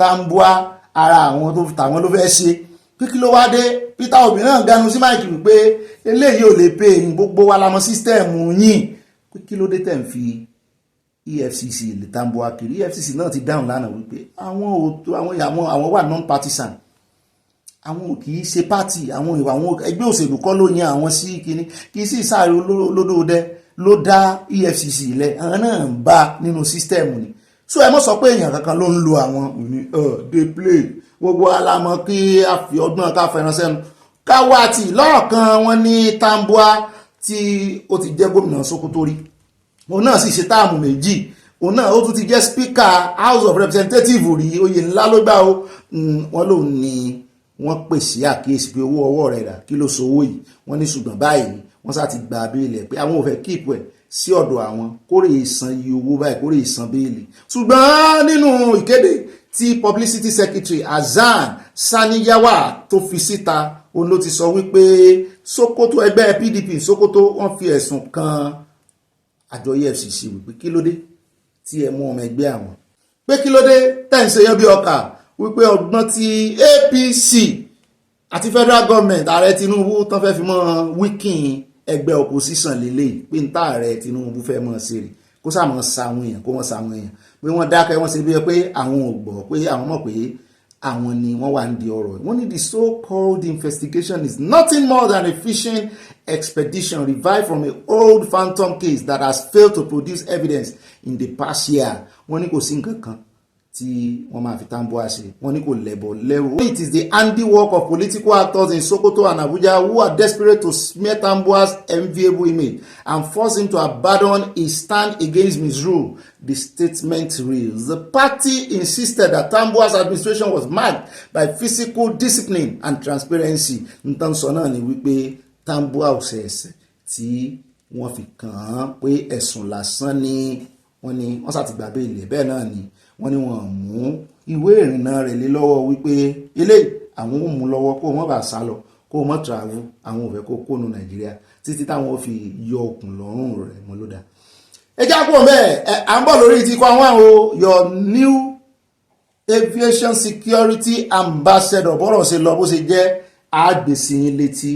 ẹlẹ́ẹ̀kejì inú ìròyìn tòní ẹja dé ọ̀dọ̀ bàrà Gbénga Daniels ẹja fún ní update níbi tí agbẹnusọ wọn àti agbẹnusọ ìpínlẹ̀ Ògùn tó ti ń ta òun síra wọn fídíò méjèèjì láàmú kẹgbẹ́ ara wọn ilé tí wọ́n fẹ́ wó gan ámú yín débẹ̀ àti notice tán lẹ̀ síbẹ̀ notice tán lọ lẹ̀ síbẹ̀ notice ibi tí construction ti ń lọ lọ́wọ́ ni ìgbà tí yẹn bá ń kọ́lé lọ lọ́wọ́ táwọn oní sìmẹ́ǹtì ń kó sìmẹ́ǹtì àwọn oní blọ́ọ̀kì ń kó blọ́ọ̀kì tán wá sọ pé ẹ dá iṣẹ́ dúró ṣùgbọ́n nígbà tèmi náà rí ilé yẹn ilé wọn ti ń lò síbẹ̀ àwọn ọ́fíìsì pọ̀ ń bẹ àwọn èèyàn ń wọlé wọn ń jáde kì í ṣe ilé tán kọ́ lọ́wọ́ òun ò rí ọparun tán tò sára rẹ̀ mi ò rí work in progress mi ò rí sign kankan ṣùgbọ́n mo ní ibi kan ni wọ́n bá wọn ṣàlàyé abalájọ tí bọ̀dà Gbénga Daniels náà fi sàn kankan kò mì wọ́n rárá ṣùgbọ́n bá lọ da ilé ìwó ó dà ẹ bá ń tẹ̀sí ilé abẹ́rẹ́ ẹja gbọ́rọ̀ ẹja wo notice tán lẹ̀ ká tún wá wo ohun tí ìjọba ìpínlẹ̀ Ògùn sọ.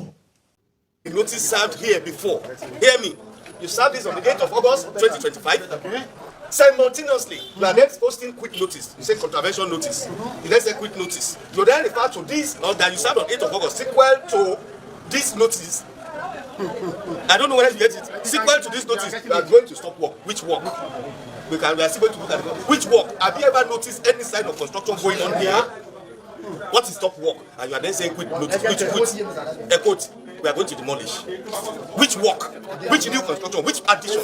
This is it. Look at the date here. Look at the date here. The name you said this one is not about persecution. In conformity with existing building laws and regulations. It is pertinent to note that this is a daily routine and ongoing activity of this agency and is devoid of witch hunting and therefore not designed to harm the interest of any individual. No, I'm asking a question. Have you seen anything on the building with X mark on it, and then with a sticker? We put a sticker on it, and then we put this red, and so that place has not been sealed. I think it's misleading. ọ̀rọ̀ ẹ̀ ti rí yẹn káàrọ̀ padà èmi ti rò pé ọjọ́ tán fún wọn gan ti kọjá èmi rò pé Monday náà ti wo ni ṣùgbọ́n tó wá dá wọn dúró tán àti ìwo àti ìmọ̀ o. ó lè já kó ń bẹ ẹja lọ nú ròyìn tí wọ́n mọ̀ tẹ̀lé ẹja sáré dénà sáráwá ń bọ̀ lórí ìṣèbọ̀dà Wàsíù lẹ́yìn ilé ìṣèbọ̀dà Wàsíù ni ó kàn torí mo mọ̀ pé ẹ ti mọ̀ wò pé ìwọ ọmọ ìwọ ló ń gbé wa lọ ó ń fi wá sí suspense ju mo kàn kọ́kọ́ fẹ́ mú àwọn kéékèèké kúrò eégún ńlá tí ń kẹ́yìn gbàlẹ́ mo fẹ́ fi ti bọ̀dà Wàsíù ṣe torí òun gan ibẹ̀ láti pẹ́ ìròyìn ọ̀pọ̀ lónìí onìkan náà ni ìròyìn tó mílẹ̀ títí. ìjà sáré dé Nasarawa níbi tá a ti bẹ́ wọ́n ní àwọn ẹlẹ́wọ̀n 16 mo gbà á wọ́n ní wọ́n ti sá lọ ni wọ́n ti júbà ẹ̀wòrò mọ́ lọ́nà wo náà gbà sá lọ sógiri wo ni ògiri àlàpà kó mọ̀ wó lù wọ́n pa àbí àwọn wọ́dà sùn lọ àbọ̀ fẹ́ nǹkan kan sí wọn wípé ó yẹ sùn lọ bíríbírí lójú rí bọ̀bọ̀ làgùntàn wò. wọ́n ní iléeṣẹ́ tí ń mójútó ọgbà ẹ̀wọ̀n lórílẹ̀‐èdè Nàìjíríà ti fìdí ìròyìn kan tó ń jà káàkiri múlẹ̀ pé àwọn ẹlẹ́wọ̀n kan kọlu àwọn ẹ̀ṣọ́ aláàbò ní ọgbà ẹ̀wọ̀n New Kefi ní ìpínlẹ̀ Nasarawa lẹ́kùn àríwá Nàìjíríà tí wọ́n sì fọgbà ẹ̀wọ̀n náà tí wọ́n sá lọ àwọn látàkì ní prison break nítorí wọ́n ń pè ní prison break lélẹ̀. nínú àtẹ̀jáde tí agbẹnusọ NCS Umar Abubakar fi léde ní òwúrọ̀ ọjọ́ 12 oṣù kẹjọ ọdún 2025 ló fìdí ìròyìn náà múlẹ̀. ó sọ nínú àtẹ̀jáde náà pé àwọn ẹlẹ́wọ̀n yìí kọlu ẹ̀ṣọ́ aláàbò ọgbà ẹ̀wọ̀n tó fi mọ́ àwọn òṣìṣẹ́ ọgbà ẹ̀wọ̀n láti sá kúrò ní ọgbà ẹ̀wọ̀n. kí náà fi kọlu wọn ṣé bọn ni sádàáni bóun náà ṣe rí ta gangan ló ṣàgbọ́dẹ̀gbà fún ọwọ́. ẹlẹ́wọ̀n 16 sá kúrò ní àhámọ́. wọ́n ní bí àwọn òṣìṣẹ́ ẹbẹ̀ ṣe ń gbìyànjú láti mójútó ìṣẹ̀lẹ̀ náà 5 nínú wọn farapa yánnayànna tí 2 nínú wọn sì wà ní ilé ìwòsàn ìjọba. Abubakar ní àwọn ti mú díẹ̀ nínú àwọn ẹlẹ́wọ̀n tó sá kúrò lọ́gbà ẹ̀wọ̀n náà. ọ̀gá àgbà fún àjọ tó mójútó ọgbà ẹ̀wọ̀n ẹ̀yẹn Sylvester Ndidi Nwakuche ṣàbẹ̀wò sí ọgbà ẹ̀wọ̀n náà tó sì paláṣẹ pé kí ìwádìí bẹ̀rẹ̀ lórí ìṣẹ̀lẹ̀ náà. bákan náà ló gbé ìkìlọ̀ kalẹ̀ pé tí ìwádìí bá fi hàn pé òṣìṣẹ́ ọgbà ẹ̀wọ̀n lọ́wọ́ nínú ìṣẹ̀lẹ̀ náà irúfẹ́ èèyàn bẹ́ẹ̀ yóò rí yá òfin wọ́n sì pàṣípààrọ̀ ní ẹni tó ti ń sọ àwọn ẹlẹ́wọ̀n tẹ́lẹ̀ wọ́n wà dùn náà sínú ẹ̀wọ̀n yóò bá mọ́ sọ́ọ̀ náà wọ́n fìyà jẹ. wọ́n ti ń já ẹ̀wọ̀n lórílẹ̀‐èdè kì í ṣe òní wọ́n àṣẹ bẹ̀rẹ̀ rẹ̀ ṣùgbọ́n èmi mọ̀ wípé bí kú ilé ò pa ni tó dé ó lé pa ni ní àwọn ará ilé kan wọ́n mọ̀ ń pa wọ́n gbà bọ̀dẹ̀. Each time we hear about jailbreak, it tells you about the systemic failure from the leadership of the Nigerian Correctional Facility. Jailbreak in Nigeria has been happening from time immemorial. This very year alone, we had the Fuji jailbreak and other parts of the country. It has to deal with infrastructural design, because if you're given the privilege, or if you are the DG of the Nigerian Correctional Center, you are not there for fashion, or you're not there to just keep looking at the facility. You need to first of all look at the actual design and the possibility of criminal exit, because if this incident keep happening, that tells you the leadership of the Nigerian Correctional Center has failed the Nigerian government. Because for us to get it very properly, our advice that they first of all carry out an assessment of all the Nigerian correctional facility to ensure that there is no escape route for this criminal element. And for them to succeed, every prison facility must have what we call concentric cycle of protection, or layered of protection, which has to deal with three zones, the outer zone, the middle zone, and the inner zone. Because for a prisoner or for an inmate to escape the prison, he must have passed through these zones, from the inner zone where he is, where they are kept, to the middle zone where you have the administrative blocks, and to the outer zone before you can escape. But here we have these guys just escape like that, as if they are living in a bungalow or they are living in a 2-bedroom flat. No, if this keep on happening, I tell you, they are endangering the life of the Nigerian people, because 1 or 2 inmates might go back to revenge. And that is why we also need to start looking at the escape design, because when we talk about security, yes, when crime occurs, for you to curtail crime, there's what we call opportunity. And this criminal opportunity, once being exploited by this criminal, they succeed. So what you do is that you put in delay mechanism, delay measures in place, so that it will enable the security agent, maybe for the military, those are the military based on the police officers, for them to respond to that zone. ó dáa ká má bàa gba àsìkò wa ẹgbọ́n táwọn ọmọ nàìjíríà ń sọ lórí ọ̀rọ̀ prison break yìí wọ́n ní kò tán bí ò tán wọ́n ní ọlọ́run ló yọ nàìjíríà tí wọ́n ti gba àwọn ẹlẹ́wọ̀n láti USA pé ká ní wọ́n gba àwọn ẹlẹ́wọ̀n wọlé tí wọ́n tọwọ́ bọ̀wé tí wọ́n sì gbà sí Trump lẹ́nu wípé n tó mọ̀ ọmọ ẹlẹ́wọ̀n nàìjíríà láti wá mọ̀ ní àwọn ń jailbreak àwọn ń fọ́ kí wọ́n mọ̀ náà sí àwọn kí ní léṣe gan àwọn òṣìṣẹ́ wọ́dà wọ́n ṣe wọ́n léṣe gan so n tó mú àwọn ti local prisoner mọ́ fọ́ ògiri mọ́ sí àwọn wọ́dà léṣe mọ́ sí àwọn mọ̀pó tó gbébọn lọ́wọ́ léṣe ṣé àwọn tó ń kó bọ̀ hardened criminal láti ìlú èbó sàn ni wọ́n ní ṣe jù bẹ́ẹ̀ lọ. You see, we've talked about this even when Kumuyi was broken into and other prisons in the country. And actually what they need is a comprehensive approach in dealing with this problem. Majorly, we are talking of infrastructural issues. We are talking of overcrowding because the prisons are very, very, even for the maximum and medium size prisons, you know, it's overcrowded. Corruption is a big problem because most of the officers they receive gratification and then of course bend the rules. Inadequate training, many of them don't know why they are there because we don't see how a prison will be broken. The inmates are watching and they know when the warders there are, you know, supposed to take care of the security of the place. And then, of course, we've had Boko Haram attacks from outside, and then we have the one inside. And all this is because of poor funding. The prisons are not designed to be correctional facilities. They are basically designed as cages where they just lock up people. So I think there's a myriad of things to be done about the prison system, the correctional system, to really earn its name as a correctional center. lẹ́nu former director fún DSS náà lẹ ti gbọ́ yẹn o èmi ò tiẹ̀ mọ̀ pé àwọn Boko Haram tún máa ń lọ attack prison kán lè release àwọn ọmọ wọn kí lẹ wá ń kó wọn síbẹ̀ fún ṣé ó yẹ kán mọ̀ tiẹ̀ fojú àánú wà àwọn Boko Haram ṣá èmi bí lè pé tán bá kó wọn sí prison gan tán bá mú wọn ojú àánú náà sì fi ń wò wọn àwọn tó yẹ kán mọ̀ yanjú pápápá ni kán mọ̀ send the strong message sí àwọn yòókù wọn ẹ wo àtìgbà tán tí ń bá Boko Haram èmi ò mọ̀ pé àwọn náà tún lọ mọ́ attack prison láti tú àwọn èèyàn wọn lẹ̀ àmọ́ àwọn tó attack eléyìí báyìí ẹnu ọ̀gá DSS tẹ́lẹ̀ lẹ̀ ti gbọ́rọ̀. People are waiting a trial and then of course criminals whoever is arrested and those people are supposed to appear before a judge in either 24 hours or 48 hours but the prison when you go to court the judges are not differentiating these two and they just send you straight to jail if you cannot pay your bail, or if they have adjourned the case, they send you to prison, and the prison becomes overcrowded. We've had situations where people who are not guilty until they are found guilty, staying in prison for almost 20 years, and that is not right. So the judiciary itself has a lot to do about this.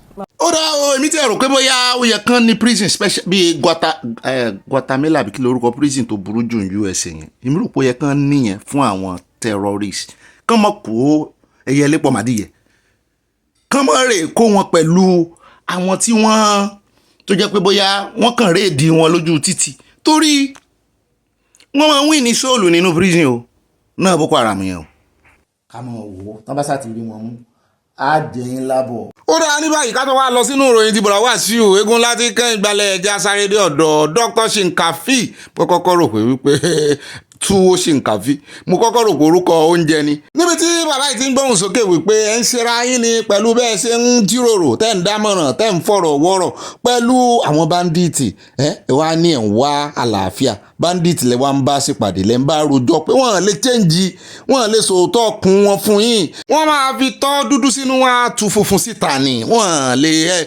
lè ṣe ń tẹ́ ẹ fẹ́ wọ́n gbà wọ́n gbọ́ ẹ ṣe gọ̀ báyìí náà ẹ lọ kọ́ nípa terrorism ni àwọn agbésùnmọ̀mí lẹ́ ń bá dáwẹ̀kẹ́. You see, banditry has posed significant danger in the entire northwest region for more than a decade now, and any peace deal you have entered with a armed bandit, it will fail woefully These armed bandits, they are not reliable, they are not honest, they are not sincere.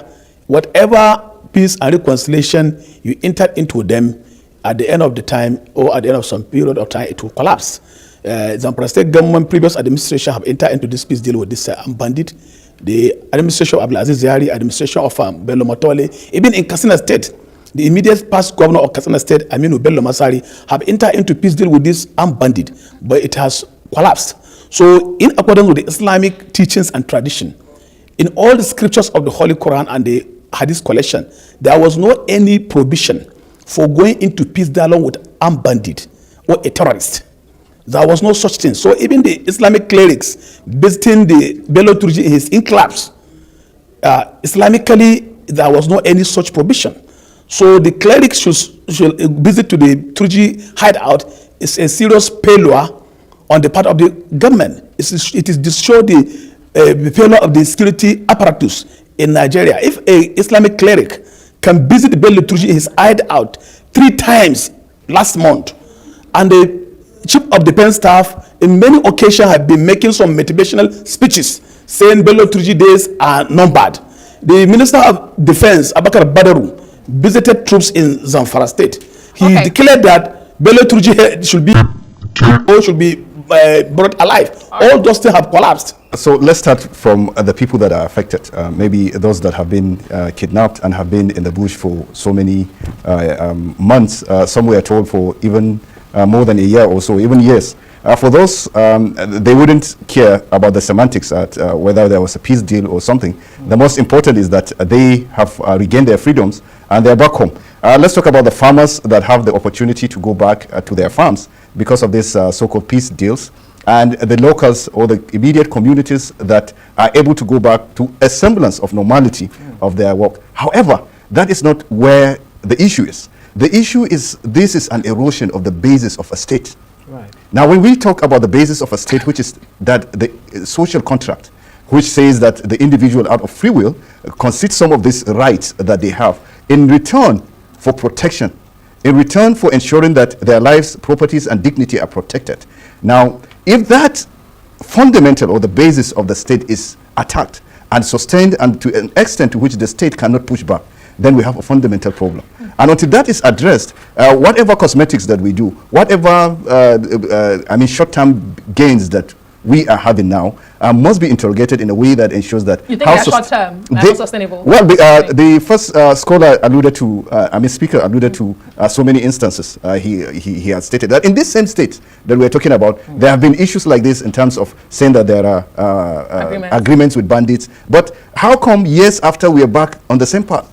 ọ̀nà lẹ́sìbọ́ lẹ́nu wọn yẹn àwọn méjèèjì haúsá ni wọ́n ṣe ti ẹ̀rí alákọ̀ọ́kọ́ tó kọ́ sọ̀rọ̀ yẹn ó ṣàlàyé ẹ̀ dáadáa pé gbogbo àwọn Islamic cleric tí wọ́n ń rè bá àwọn bandit ní bùbá wọn tán láwọn fẹ́ rè mọ́ ṣe àjọjú náà lèmi fẹ́ pè tán láwọn fẹ́ rè mọ́ ṣe agbèfọ́ba àwọn fẹ́ ṣe intermediary fẹ́ ṣe sálárìnà lápè alárìnà náà ni torí business ni àwọn fi ń ṣe wọ́n ní olórí ogun Nàìjíríà gan ti declare Túnjí Bello wanted pé bí tán bá ti rí kan pa bó ṣàyè ẹni bó ṣòkú rẹ̀ ni ó wá ń bi wọ́n wípé kí ló dé ńgbà tẹ́yìn náà gbọ́ wípé àwọn Islamic cleric kan ti lọ bẹ̀ lẹ́ẹ̀kínní ẹ̀kejì ẹ̀mẹ́ta tán sì ti fojú kàn tó sì jọmọ Nàìjíríà tán sì mọ̀ pé ń wá tán sì mọ̀ pé àti ní kúkú rẹ̀ àti ní àyè rẹ̀ kí ló dé tẹ́yìn gan ò lé àwọn yẹn àyà wa ni àwọn lè sáré lé wọn mú bẹ́ẹ̀ yẹn torí ẹ̀mí tí wọ́n gan òní dé bọ́n ṣe ń lọ bò mọ́ ní kí ni business náà fi ń ṣe ojú àwọn èèyàn ti là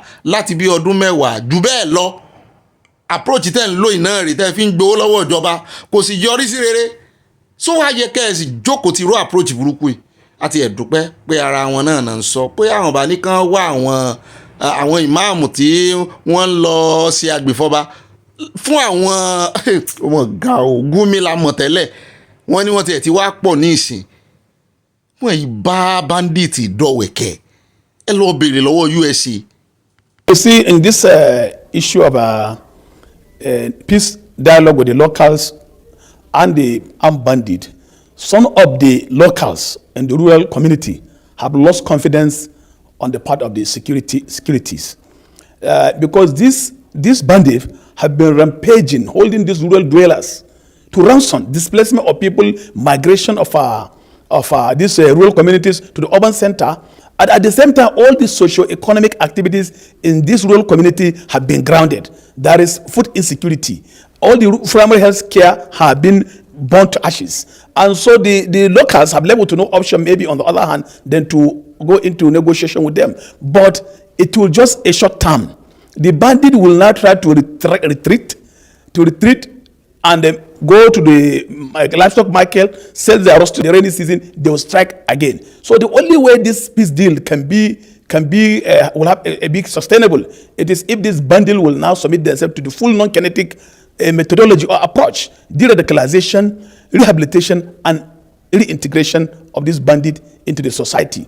ṣùgbọ́n gbogbo ọ̀rọ̀ tí wọ́n ń sọ gbogbo ẹ̀ náà kò séyìí tí ó ṣe é gbà wọlé nínú rẹ̀ torí gbogbo bí wọ́n ṣe iná ìmí fi pé wọ́n wá ń promote business wọn ni ẹgbọ́n tí ń sọ dáadáa àṣírí rẹ̀ ti tú sí mi lọ́wọ́ ní ìsìn ọlọ́run ló ní mo gbọ́ pàtì ibi ó ní kò dáa kán mọ́ bọ́n sọ̀rọ̀ àlàáfíà kán mọ́ ṣèpàdé pé ó yá ẹja jọ sọ̀rọ̀ àlàáfíà kán mọ́ negotiate wípé ó yá àáfún yín níye báyìí tó bá tán lọ́wọ́ wọn wọ́n á tún padà wá terrorize àwọn aráàlú ṣùgbọ́n pé tí wọ́n bá wá fínúfíndọ̀ fúnra wọn tán wá kó nǹkan ọwọ́ wọn lẹ̀ pé àwọn ó gbà wọ́n kì í sọ́wọ́ lẹ́ẹ̀fì nǹkan náà ní sọ ó fara mọ́ pé kí wọ́n repent fúnra wọn so lè repent ni wọ́n lè repent mo rò pé bóyá wọ́n ti orí wọn ti pé wọ́n ti sọjú mọ̀ ni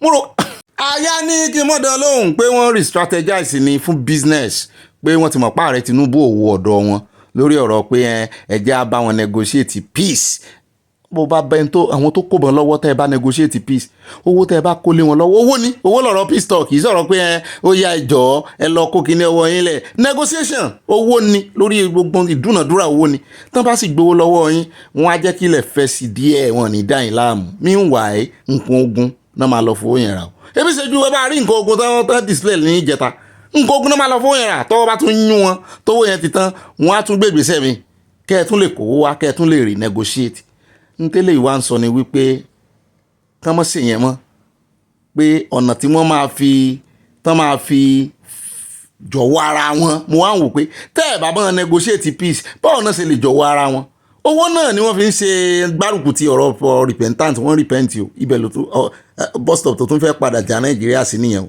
mo rò pé bóyá ààrẹ Tinubu ò wọ̀dọ̀ wọn mọ́ kò kówó fún wọn mọ́ nọ́ọ̀sì ó máa gà Nàìjíríà o ànìkan lọ lẹ́fù wọn. ẹ wo ẹjẹ́ kó lọ́dọ̀ àwọn eléyìí jáde.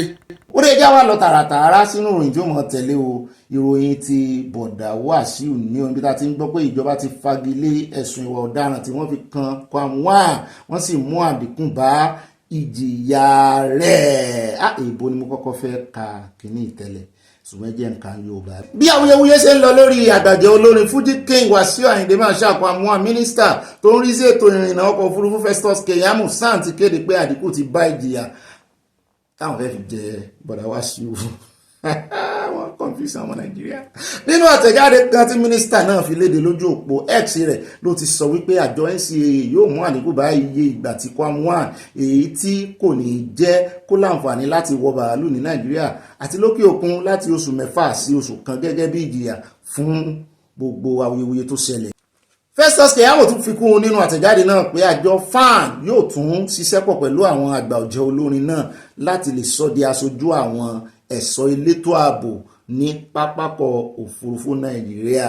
ṣé bọ́dà Wàsíù ti di ṣe kọ́ọ̀sì security ni ambassador kò ní ìdíkẹ́ àti kọ́ọ̀sì kan tó fi hàn jẹ́ ambassador. wọ́n ní lẹ́yìn tí bọ́dà Wàsíù ti wùwà bí ọmọlúàbí àjọ NCAA yóò fagilé ẹ̀sùn ìwà ọ̀daràn tí wọ́n fi kan Wàsíù Kwamwan lọ́dọ̀ àwọn ọlọ́pàá tó ráwọn náà gbé ẹjọ́ lọ bẹ̀ wọ́n láwọn fẹ́ fà padà àwọn prosecute mọ́ lórí ọ̀rọ̀ awakọ̀ bàálù ValueJet Captain Olúrántí Ògòyè àti akẹgbẹ́ rẹ̀ Ivan Ọlọ́ba. àjọ NCAA yóò dá ìwé ẹ̀rí tí wọ́n gbà padà. wọ́n ní wọ́n dá padà lẹ́yìn oṣù kan pé oṣù kan náà fi retain ní láìsẹ̀nsì tí wọ́n sì abẹ́ ìgbàgbé abẹ́ ìrántí pé wọ́n sì láìsẹ̀nsì pilot náà wọ́n ní oṣù kan lòun náà wọ́n sì fún jẹ́ ambassador ẹ̀ńtán dọ̀tí sí wọ́n ti náà dọ̀tí sí wọn lára ẹ̀ńtán domi sí lára. Keyamo sọ pé èyí yóò ṣẹlẹ̀ lẹ́yìn tí wọ́n bá ti ṣe àwọn àyẹ̀wò kan. Àyẹ̀wò kí ni wọ́n tún fẹ́ ṣe? Kèyámù ní àjọ NCAA yóò kéde ẹ̀kúnrẹ́rẹ́ gbogbo ìgbésẹ̀. Ẹ má retí nǹkan kan lọ́wọ́ gbogbo tó máa sọ fún yín lẹ́tí gbọ́ yẹn o. Ó ga o, ètè sọnù mórí mú ètè sọnù mórí mú bẹ́ẹ̀ náà ni ti ọmọ Ibom. Ẹja sọ̀rọ̀ lórí tiẹ̀ náà Ebola ká o. The federal government has withdrawn its criminal complaint against Mrs. Comfort Emerson, the passenger accused of unruly behavior aboard an Ibom air flight, and reduced the flight ban imposed on Fuji musician Wasiu Ayinde Marshal, popularly known as Kwam1, Minister of Aviation and Aerospace. Keyamo revealed that Ibom Air has agreed to withdraw its complaint against Mrs. Emerson, who was arrested over the August 10 incident. Wọ́n lọ́mọ ìgan wọ́n ló fẹ́ lọ ilé ẹjọ́ báyìí. Wọ́n lẹ́ gbàgbé wọ́n lọ́mọ ìfẹ́ lọ ilé ẹjọ́ nítorí àwọn lọ́yà àjọ NBA gbogbo àwọn agbẹjọ́rò náà ti sọ fún ọmọ yìí wípé àwọn máa bá a sí ẹjọ́ láì gbà kọ́bọ̀, àwọn wà lẹ́yìn rẹ̀. Ṣùgbọ́n wọ́n ní Festus Keyamo ó ti kéde, wọ́n ló sì tún tẹ̀síwájú pé the resolutions were reached after reviewing the incident, considering appeals from well-meaning individuals. Nigeria ẹ sì mọ̀ wípé ẹni tí olú ọmọ náà pé ara àwọn well-meaning nìyẹn, òun náà ó bẹ̀bẹ̀. Ìyá Àbíkẹ́ Dábírí náà bẹ̀bẹ̀.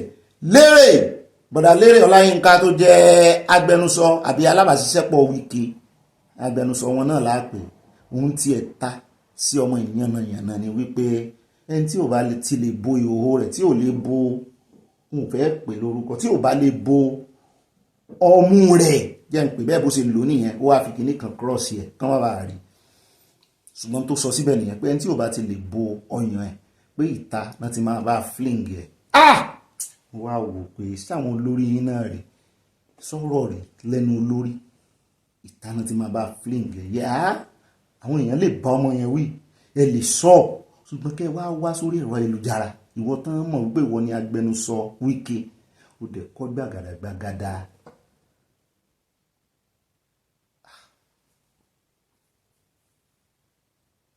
Ó ní ó yẹ kó máa wọ bra. Ó dáa, tá bá tiẹ̀ fẹ́ sọ̀rọ̀ ẹ jẹ́ ká máa respect obìnrin. Ọmọ ìṣẹ́ lóòótọ́, wọ́n ṣe ọmọ ìná o, kì í sóò nìkan ló ṣe o, tí ẹ̀ la rí o, tí ẹ̀ la rí ìgbà tán tó mọ̀ jẹ́ náà fi mú o, pé o lágídí oníwèrè á tí ọ síbi tó ti so wèrè rẹ̀. Ṣùgbọ́n ó pẹ́ tọ́mọ yìí ti ń ṣe fàájì lórí ẹ̀rọ ayélujára rẹ̀, àwọn èèyàn wá lọ ń bá wá gbogbo fídíò píkítọ̀ jáde, gbogbo bó ṣe ń wọṣọ tí ń ṣí ọyàn lẹ̀ tí ń ṣe kínní. Ibo lóbì excuse lásán náà ń fi léyìí ṣe. Tí nǹkan kan ò bá ṣẹlẹ̀, mélòó nínú wọn ló fẹ́ mọ̀ kó ń ṣí ọyàn lẹ̀ pé kò wọ bra tí ọ̀rọ̀ burúkú yìí ò bá ṣẹlẹ̀? Àti pé ṣé bí àwọn airline hostess ṣé bó ṣe yẹ kán máa ṣe àwọn, ẹ bá rí gbogbo fọ́nrán tó ti wà ń jáde lórí Akwa Ibom line, gbogbo fọ́nrán tó ń jáde, mo ní sáwọn nìkan ní airline ni wọ́n ti bà orúkọ wọn jẹ́ o, àwọn èèyàn ní wọ̀ wọ́n mọ́ o. Lọ́rọ̀ kan wọ́n sàsọ wípé wọ́n ti ní kán withdraw gbogbo criminal case tó hang lórí ọmọ yìí, wọ́n ní kán withdraw ẹ̀ o. Bẹ́ẹ̀ náà ni wọ́n ní when the police took her statement in the presence of her lawyer, she exhibited great remorse. Wọ́n lòun náà ó ti ronú pìwàdà pé ara ẹ̀ ti balẹ̀.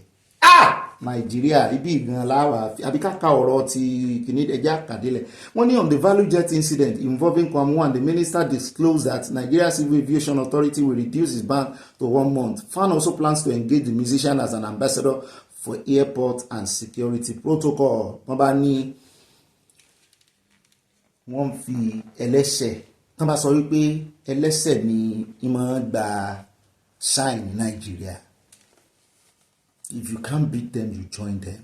Ọ̀rọ̀ yìí ó ṣe ni ní kàyéfì o. Àwa ti dáríjì padà wá sí o, ṣùgbọ́n dáríjì ọ̀nà dáríjì. Ẹ wò lè ń fẹsẹ̀ múlẹ̀ Nàìjíríà wípé ẹ má retí òfin kankan ó múlẹ̀ o.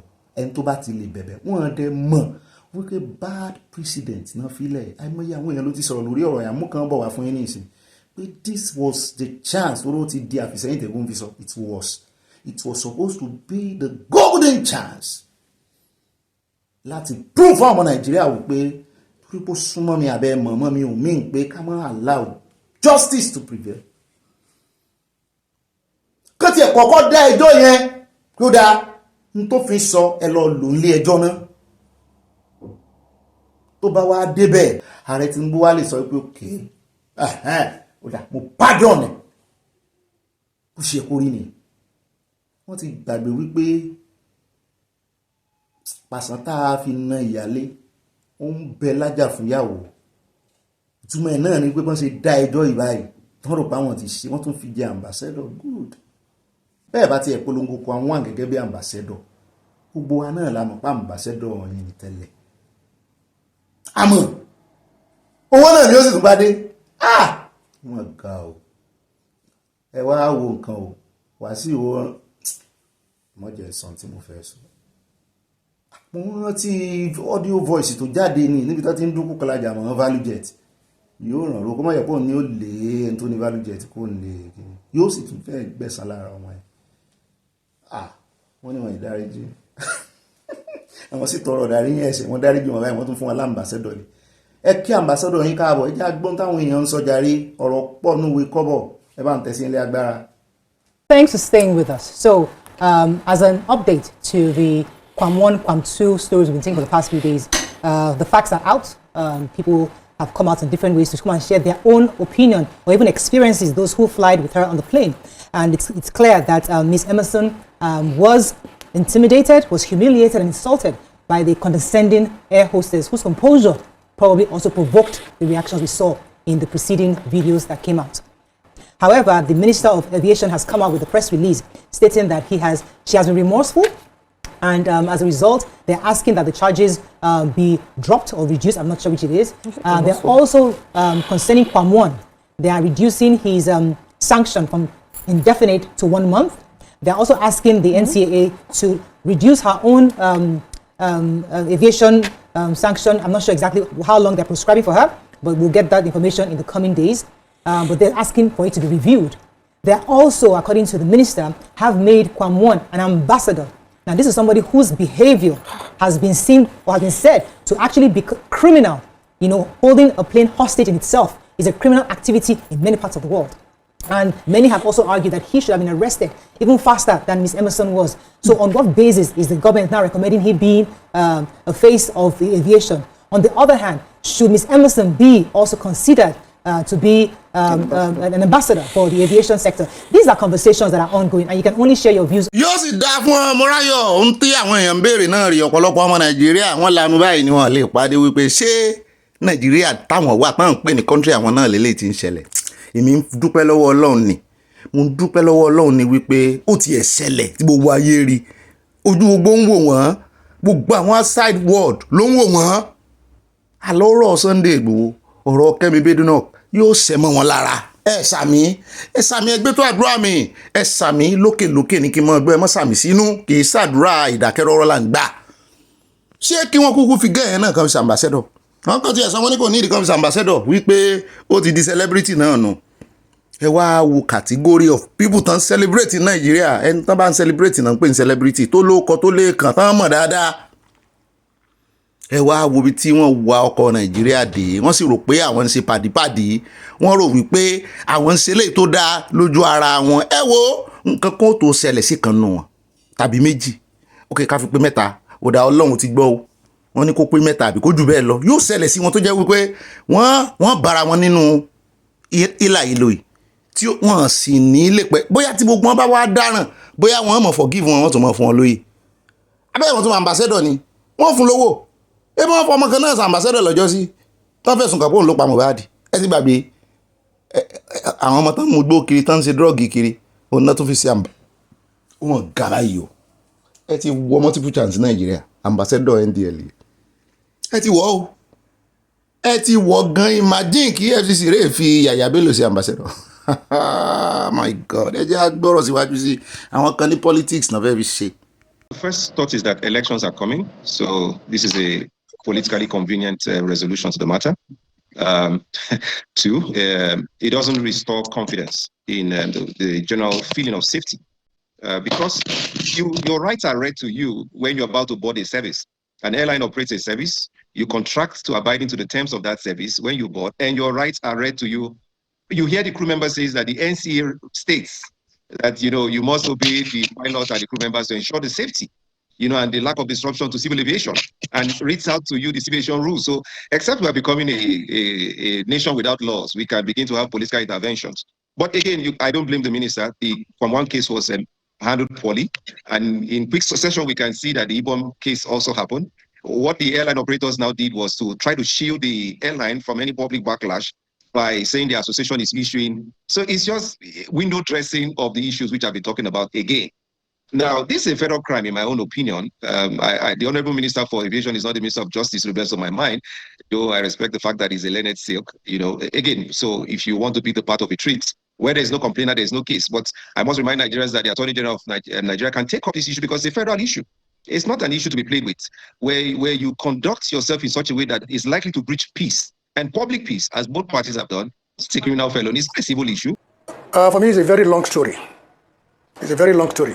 Let's start with the issue of the man you call Kwamwan or K1. From what I heard, he was checked at the screening point with a flask containing water, according to him. The flask was collected from him, and they poured the water away. He left that place and went into the VIP lounge. But what happened between the VIP lounge and the boarding gate? Nobody has anything to say about it. He poured something on the pilot, according to what we heard. The pilot said he poured alcohol on her. And I remember telling one of the executives of the responsible agencies that whether it is water, whether it is alcohol, he has no right to get that thing on board any aircraft. That is the regulation. And there are about 6 points from the point access into the airport to the boarding gate. There are about 6 points for him to pass through. What happened along that line? Like I said in some of my comments, everybody is at fault. I would want to find out what happened at each point. What has happened is that he has a political power behind him. And that's what we are seeing now that is happening. Against the national security. Aviation is a function of national security. Those who are tampering with it should go and land that statement. Aviation is a function of the national security. And our civil aircraft operators, they are assets of national security. So the way we are handling it, I think it is very wrong. Whether it is 1 month or whether it's 1 year, let us do this thing appropriately. Let the responsible authority on civil aviation in Nigeria, let it take the matter all by itself. Inú mi dùn sí àlàyé tí bàbá yìí ṣe national security. Kí mọ̀ sí nǹkan kékeré, kì í sí wọ́n ní capital offence ni o. Another thing tí bàbá yìí tún mẹ́nubà ní wípé kì í ṣe Wàsíù nìkan, gbogbo àwọn tó gbàbọ̀dé ńkọ́, gbogbo àwọn security tó yẹ kó check ẹ̀ tó tún padà rí flask lọ́wọ́ rẹ̀ pé àwọn náà ti mú jẹ nìyẹn o. Pé oníkálùkù wọn ti mú jẹ, wọn lọ mọ́ sí party, ìmí àlọ́mọ́ dúpẹ́ ṣọ́ọ̀ṣì ní ìsìn pé wọ́n fẹ́ kó bá wọn. Egbìnrin ọ̀tẹ̀ bá ṣe ń pàkan nìkan kò tí ì tán o, ó kú okùn nìbọn ro. Well, Adimafa, that book this year is 80 years old. That book was written in 1945. Geoffrey, that's exactly what's playing out. All animals are equal, but some are more equal than the other. And this impunity does not help in nation building. But I wasn't shocked. I'm not shocked that what has happened has happened. I foresaw what happened today because I knew there is something called esprit de corps in the military parlance or in security parlance. Esprit comrade, solidarity. I can't fathom how President Bola Tinubu will watch and his protege will be sent to prison or will be banned for life. They are too close to, if they were estranged, maybe the law will have taken its full course. But again, Wasiu Ayinde is not someone that is known to apologize for anything. He has displayed some measure of behavior in public, like slapping photographer, giving somebody knocks. He never cared about public opinion against him. But in this particular instance, he found it fit to do a video where he apologized after 3 days the event had happened. From that point forward, I knew there was going to be a soft landing for him. And even the owner of ValueJet, he kept mute. He never issued any or uttered any statement. And you could see the lopsidedness. While the owner of the ValueJet company suspended the license of the pilot and the co-pilot, they didn't mention any blame on Kwan because of Parapo. You know, they are from Ijebu Remo axis. And so I'm not too shocked about what has happened. But again, does it send the right signal to the to the public? I don't think so, because when you kind of give soft landing, comfort should thank our stars that one incident happened before our home. Because if the other way, if it had been the other way around, I'm not sure whether she would have been able to benefit from the soft landing that has now been extended to her. So the bottom line is that culture of impunity will continue to take root, and the issue around elite interest. As a student of politics, we are told in one of the courses I took in University of Lagos about elite theory. Elite will always watch out for one of their own, and that's why what happened to Hawaii is not entirely surprising. And it's also good that Nigerian public have used the social media positively this time around, because I saw how they rallied behind Comfort Emerson. Many people, yes, while they may blame her for that unruly behavior, some said he was scantily clad or whatever, but majority of people stood firmly by her. In fact, Nigeria Bar Association even offered pro bono services for her. I recall that yesterday, Alpha Musigwe, the NBA president, issued a statement condemning the excessive charge and punishment being meted out to her. So it's also heartwarming that she's also getting some soft landing from this. And I hope all the dramatic personnel in this have learned their lessons, and that we will not be seeing this kind of misbehavior, public misbehavior from any quarters, whether high or low, in the nearest future. bọ́dà mi bẹ́ẹ̀ ṣe sọ̀rọ̀ tó dáa tó ẹ wá fàdúrà burúkú bàjẹ́ àdúrà yín ò lè gbà kó lè gbà kì í ṣe pé kírú ẹ̀ mọ́ ṣẹlẹ̀ mọ́ in the near future ìpínlẹ̀ tán fi lélẹ̀ yìí ìpínlẹ̀ kírú ẹ̀ ṣẹlẹ̀ ni ẹ̀yin náà sọ dáadáa wípé Wàsíù kì í ṣèèyàn tí ń bẹ̀bẹ̀ ó ti ṣe jù bẹ́ẹ̀ lọ publicly ó ti harass àwọn èèyàn dáadáa táwọn èèyàn ti rí publicly táàrí náà wọ́n sọ ẹ lọ́ọ́ béèrè lọ́wọ́ àwọn ọmọ school Yaba Tech wọ́n máa sọ pé ìgbà kan ló ti ẹ̀ wá bẹ́ẹ̀ allegedly wọ́n ló yọ̀bọ̀n sí kan nù wọn tó tọrọ owó lọ́wọ́ rẹ̀ àbí nǹkan kan tí yẹn kàn yọ sí lọ́rùn gẹ́gẹ́ bí ọmọ school màá wá lọ school mi ní ìsìn àwọn ọmọ tí mi ò mọ̀ rí ń bẹ̀ tó lọ school wọ́n wá rí mi bí èèyàn ńlá wọ́n wá yọ̀ sí mi lọ́rùn wọ́n wá jẹ́ pé ìbọn àbọ̀bẹ̀ ni wọ́n yọ̀ sí wọn. kò ṣeé ṣe wọ́n ní tó mú tí ò fi bẹ irú àwọn tó kàn ń kó àwọn tó gbá létí àbí táàbà ti ẹ̀ rí gbogbo ẹ̀ tí Àyànkúnlé ṣàṣojú wa àbí kò sì bẹ Àyànkúnlé wọ́n tún fẹ́ káyànkúnlé lọ bẹ́ẹ̀ ni Àyànkúnlé yarí irọ́ o ṣùgbọ́n lọ́rọ̀ kan wọ́n ní kákọ́ọ̀sì náà fi ṣe o àdúrà tó kàn fi parí ẹ̀ ló fẹ́ bá wo ẹ̀jẹ̀ wípé àwọn pírèkì irú ẹ̀ mọ́ ṣẹlẹ̀ lọ́jọ́ iwájú ibi tẹ́ gbẹ́sẹ̀ lé yìí yóò ṣẹlẹ̀ yóò sì ṣẹlẹ̀ ojú báyìí lọ. He was in charge to call them withdrawal, or he was found guilty and then pardoned. What does this do in terms of optics in our jurisprudence when these issues will be, when these issues are raised in the future? Well, thank you for having me. It is not good optics when we treat people differently in the country. It is often said that there is equality before the law. The law emphasizes equality to the extent that when this person commits a particular offense, the person should be treated in accordance with the law. And when another person commits the same offense, the person should also be treated equally in accordance with the law. So the law does not allow the treatment of people based on status in society, based on relationship with anybody in society and all that. So basically, equality before the law.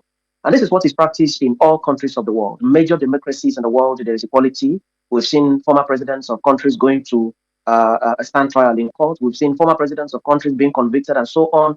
So Nigeria must be built around such principles where we have equality before the law, irrespective of the persons involved.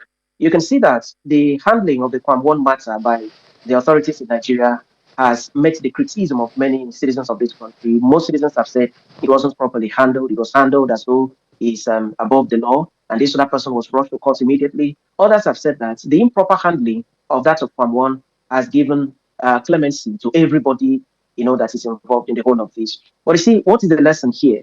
Have people been able to learn lessons? Have people been able to tell themselves that when they go to the airports, when they enter into the planes, they should behave, in ways that is generally acceptable and internationally acceptable? Or are people now thinking that you can go in, behave as you like, and then go out without any consequence whatsoever? it is left for Nigerian citizens to get that interpretation. But let me also say this. There is something in law called the complainant, right? The complainant is the person that goes to the security agencies, that goes to the Attorney General to make the complaint to say, this person has done something against me, has done something against my institution, which is against the provisions of the law. Every prosecutor needs the complainant to be able to prosecute a matter to the end. ó ti ń gbé wa lọ síbi tí a mọ̀ mo mọ bọ̀bọ̀ ìdáadáa á kọ́kọ́ sọ̀rọ̀ tó dáa síwájú ó ti ní tinú ẹ̀ tó fẹ́ sọ tẹ̀lé ní tó fẹ́ sọ náà ni wípé kò sí èèyàn ńlẹ̀ báyìí àwọn tí ó yẹ kó gbé bọ̀dá wá sí ìlọlé ẹjọ́ pé ńgbà tó ti bẹ̀bẹ̀ àwọn ni wọ́n withdraw ẹjọ́ àní wọ́n ń sọ wípé capital offence wọ́n ní national security issue lélẹ́yìí national security issue gbogbo ọmọ Nàìjíríà ló ṣẹ̀ tí àwọn airline bá láwọn ò ṣe ẹjọ́ national wọ́n ní minister for aviation gan ò ní ẹnu kò lẹ́nu ọ̀rọ̀ láti sọ wípé ó ti bẹ̀bẹ̀ wọ́n ní gbogbo àwọn tó ń bẹ̀bẹ̀ yẹn gan ká ní ìlú òkè ìlú òyìnbó ni gbogbo wọn náà máa fẹnu fẹ́ra bí afẹ́fẹ́ torí kò kàn yín so nídìí èyí wọn ọmọ Nàìjíríà ló ṣẹ̀ torí wọ́n ní tó lọ bíríìjì ó ní í ṣe pẹ̀lú national security ó fẹ́ lọ ajáàkì plane ó fẹ́ lọ dúró síwájú plane wọ́n sì ń fọwọ́ yẹpẹrẹ mú ọjọ́ tí eléyìí tí ó jẹ́ pé ẹni tó fẹ́ lọ ajáàkì plane gangan tó jẹ́ terrorism ọjọ́ tí ó bá ṣẹlẹ̀ wọ́n rò pé àwọn èèyàn wò wọ́n báyìí wọ́n ń wò wọ́n ọjọ́ tí àwọn ebi terrorist pọ̀ nù Nàìjíríà níwọ̀n náà ń wò ẹ bá ń rí wọn lórí TikTok náà wò wípé ordinary person lélẹ́yìn náà gbogbo alágbà wípé bọ̀dá wá sí wọn ìṣe terrorist ṣùgbọ́n tán lọ ṣe wọ́n ní ó jọmọ́ ní táwọn terrorist máa ṣe tán máa àìjẹ́ ẹ ṣàgbọ́n lẹ́nu Mọ́ráyọ̀ náà pé criminal offence gidi ni sí àwọn tó wá jẹ́ terrorist gangan tó wà ní Nàìjíríà irú Túrújí Bello tán sì ń lé kiri yẹn ọjọ́ tó náà kàn déédéé ní ó dáa ebi ẹni tí ì ṣe ẹni tó jẹ́ civilian tí ì ṣe terrorist ìbọn ló ti ṣe yẹn tó mú jẹ òun náà lè lọ ṣàyà gbàǹgbà dúró síwájú play àwọn tí wọ́n ti ẹ̀rọ orí débẹ̀ tẹ́lẹ̀ kíní lè fún wọn ní kíní pé ọmọ politician ó ń dúró síwájú plane kàn náà lọ bẹ̀. ó dà ní rí jù báyìí lọ ibà ambassador yín náà rèé o àbẹ́ ẹ̀ní fẹ́mi náà lóye ambassador ni àyà lẹ́fẹ́ fún ambassador àyà ambassador àyà rán mi létí otorí tí n bá fi ambassador lọ sẹ́yìn orúkọ rẹ lọ́la kọ́ mọ́ dàbí ẹni pé àbíwọ̀ náà ó rè fa trouble ní airport mọ́ fa trouble irọ́ airport bí kọ́ wọ́n lọ náà mọ́ ra tíkẹ́ẹ̀tì fún ọ lọ Nàìjíríà ṣùgbọ́n ìwọ bẹ̀bẹ̀ ṣáájú kó tó fa trouble ti kọ́kọ́ bẹ̀bẹ̀ lẹ̀ ṣe fídíò ẹ̀bẹ̀ lẹ̀ pé o fẹ́ lọ fa trouble ṣùgbọ́n tí ń bẹ̀bẹ̀ lẹ̀ Nàìjíríà ìṣègájù ẹ kú rọ̀jú o àwa náà retí pé nǹkan kan ṣẹlẹ̀ tẹ́lẹ̀ tó rà ti mọ̀ ọ̀rọ̀ ń gbé mi léèbì n ò sì fẹ́ bì sójú kámẹ́rà tí n bá sì bí náà ọ̀rọ̀ ni wọ́n fi bì o n ò fẹ́ ẹjẹ́ àfilẹ̀ báwọn àwa náà sáà ti dáríjì wà wá sí ìlànà a sì ti ní gbogbo èèyàn dáríjì wọn ṣùgbọ́n nínú bíbélì gan sọ wípé a dárí ẹ̀ṣẹ̀ rẹ jìn o ṣùgbọ́n ó jìyà ẹ̀ṣẹ̀ rẹ ọ̀pọ̀lọpọ̀ máa ń mì sí kinní yẹn pé téèyàn bá ti tọrọ ìdáríjì ẹ̀ṣẹ̀ fílẹ̀ kò ní ìdí kó jìyà mọ́ ẹ lọ ka bíbélì yín dáadáa o tán bá ní wọ́n fojú pa ẹ̀ṣẹ̀ èèyàn rẹ̀ wọ́n fojú fo ẹ̀ṣẹ̀ èèyàn kò mìíní wípé ẹ̀ṣẹ̀ tó dá ò ní jẹ̀yà rẹ̀ ìtumọ̀ ẹ̀ náà ni wípé ó dá o ìwọ tó pa àyàn yìí ó ń tọrọ ìdáríjì ẹ̀ṣẹ̀ adáríjìyàn ṣùgbọ́n ti same bíbélì tó ní àdáríjìyàn náà ló sọ wípé ẹlẹ́ṣẹ̀ kan kò lè lọ láì jìyà so wọ́n dáríjìyàn ọ́ ó yàtọ̀ sí wípé wọ́n fi ìyà ẹ̀ṣẹ̀ rẹ̀ jẹ ọ́ dáríjì ni wípé ó dáa àní kà sí Ọlọ́run mọ́ ṣùgbọ́n ó jẹ ìyà ilé ìtò sí i ó dàbí kọ́mọ kékeré lè mẹ́ran nínú port kó wá ní ẹjọ́ ẹ dáríjì mi ò ní ṣe bẹ́ẹ̀ mọ́ wọ́n á kọ́kọ́ nà nínú kan fi ibi pa wọ́n ti gbọ́ o ti gbọ́ tó sọ o ò ní ṣe bẹ́ẹ̀ mọ́ àbí ṣùgbọ́n kó o mọ́ bá ṣe bẹ́ẹ̀ mọ́ yẹn o ò ní jẹ oúnjẹ alẹ́ yìí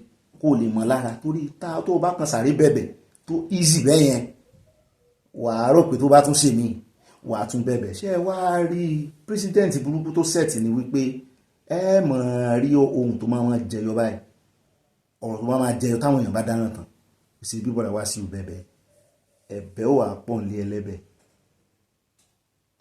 ẹ̀bẹ̀ ó wà pọ̀ àwọn tó ti ṣe tí wọ́n sẹ́yìn gan kọ́rọ̀ bọ́dà wá sí tó ṣẹlẹ̀ wọ́n lọ síta ní ìsìn wọn máa pariwo pé sí báwọn bẹ̀bẹ̀ so kán kúkú sọ Nàìjíríà di kán change òfin yẹn sí òfin ẹ̀bẹ̀ téèyàn bá ti ṣẹ̀ kó bẹ̀bẹ̀ ẹ̀bẹ̀ ó dénú kò dénú wọ́n ti ní ìkejì náà wà remorseful ṣùgbọ́n àwọn èèyàn ní irọ́ pé ẹ máa wo ìpadàbọ̀ Àbíjà ọmọ yẹn pé ó máa gbé àwọn tó yẹ kó gbé lọ ilé ẹjọ́ ó máa gbé wọn á mọ̀ wò ṣùgbọ́n náà ti di star wọ́n ti di star kwam 1 kwam 2 àmú kwam 3 wà fún yín kwam 4 náà àmú wa lánàá ẹ gba Nàìjíríà bó ṣe rí nìyẹn o àbí báà náà bẹ́ẹ̀ sẹ́yìn náà ṣe bó ṣe rí nìyẹn o torí àwọn kan tí mi ò expect tán náà ń gahùn sáfẹ́fẹ́ ọ̀rọ̀ yìí tú àṣírí àwọn èèyàn gan o wọ́n ní ó ti bẹ̀bẹ̀ náà ṣé wá rí mo fẹ́ kẹ́yìn ètòrí àyá náà ó ń kùn sí mi létí bí pé òun ò gbà tí mo sọ pé tí wọ́n bá dáríjì èèyàn pé bàbá jẹ̀kọ́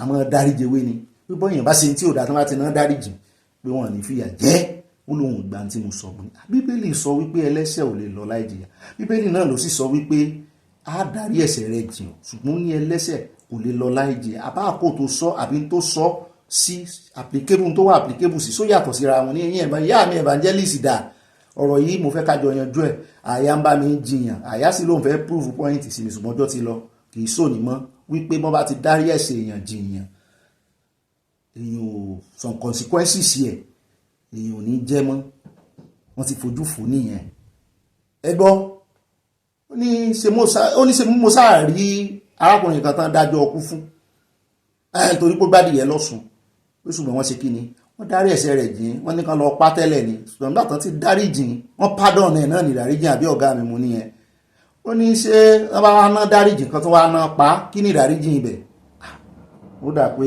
àyà fẹ́ kí n kó ọ̀rọ̀ mi jẹ ẹjọ́ ẹ bá ń dá sínú comment section ní ibi jù báyìí lọ lónìí á fi pàdé lọ́la o ọ̀dà wá sí o ẹ mọ enjoy ambassadorship yín lọ àwà mọ òwe bóyá wọ́n wà brand bottle water bóyá náà fi ṣe ambassadorship bóyá wọ́n sì rè mọ́ ọkọrin láwọn airport fáwọn tí bá ń wọlé bọ̀ ní orin Fuji wípé èwe orí ìjìnmọ́já èwe Ọlọ́run ti dáríjìn náà nù kò sí kò sáìsì ṣùgbọ́n àwọn Ìgbò wọ́n sọ̀rọ̀ bí ilẹ̀ bí ẹni bẹ́ẹ̀ làwọn ọmọ Yorùbá náà sí àwọn ò sọ pé Yorùbá tìn ní kí ní máa dá nǹkan lẹ̀ o tí ì rí àtúbọ̀tán rẹ̀ o ṣùgbọ́n inú àwọn tí APC ti ń dùn pé ó ṣe máa rí náà ní aṣọ fún yín gbogbo ohun ẹ̀kàn fọ́ntọ́ ẹ̀kàn waste energy yẹn fi ń sọ̀rọ̀ expect kó ló do dẹ́wà kó bojú bọ̀dá wá sí ìjẹ́ kó possible mo ló dá èmi náà lè bojú àyà jẹ àfẹ́ pàdé lọ́la aláṣẹ Ọlọ́run Ìdùmarè àmọ́ ọ̀rọ̀ orin bára wa ṣe o yóò yá kó nìyẹn ẹlẹ́ o peter bára wa náà nù Nàìjíríà God bless us. òmìnira ní tààràtààrà ó jẹ́ kí gun mi lè sí pé àlómìnira ẹ̀ agbọ́dọ̀ rí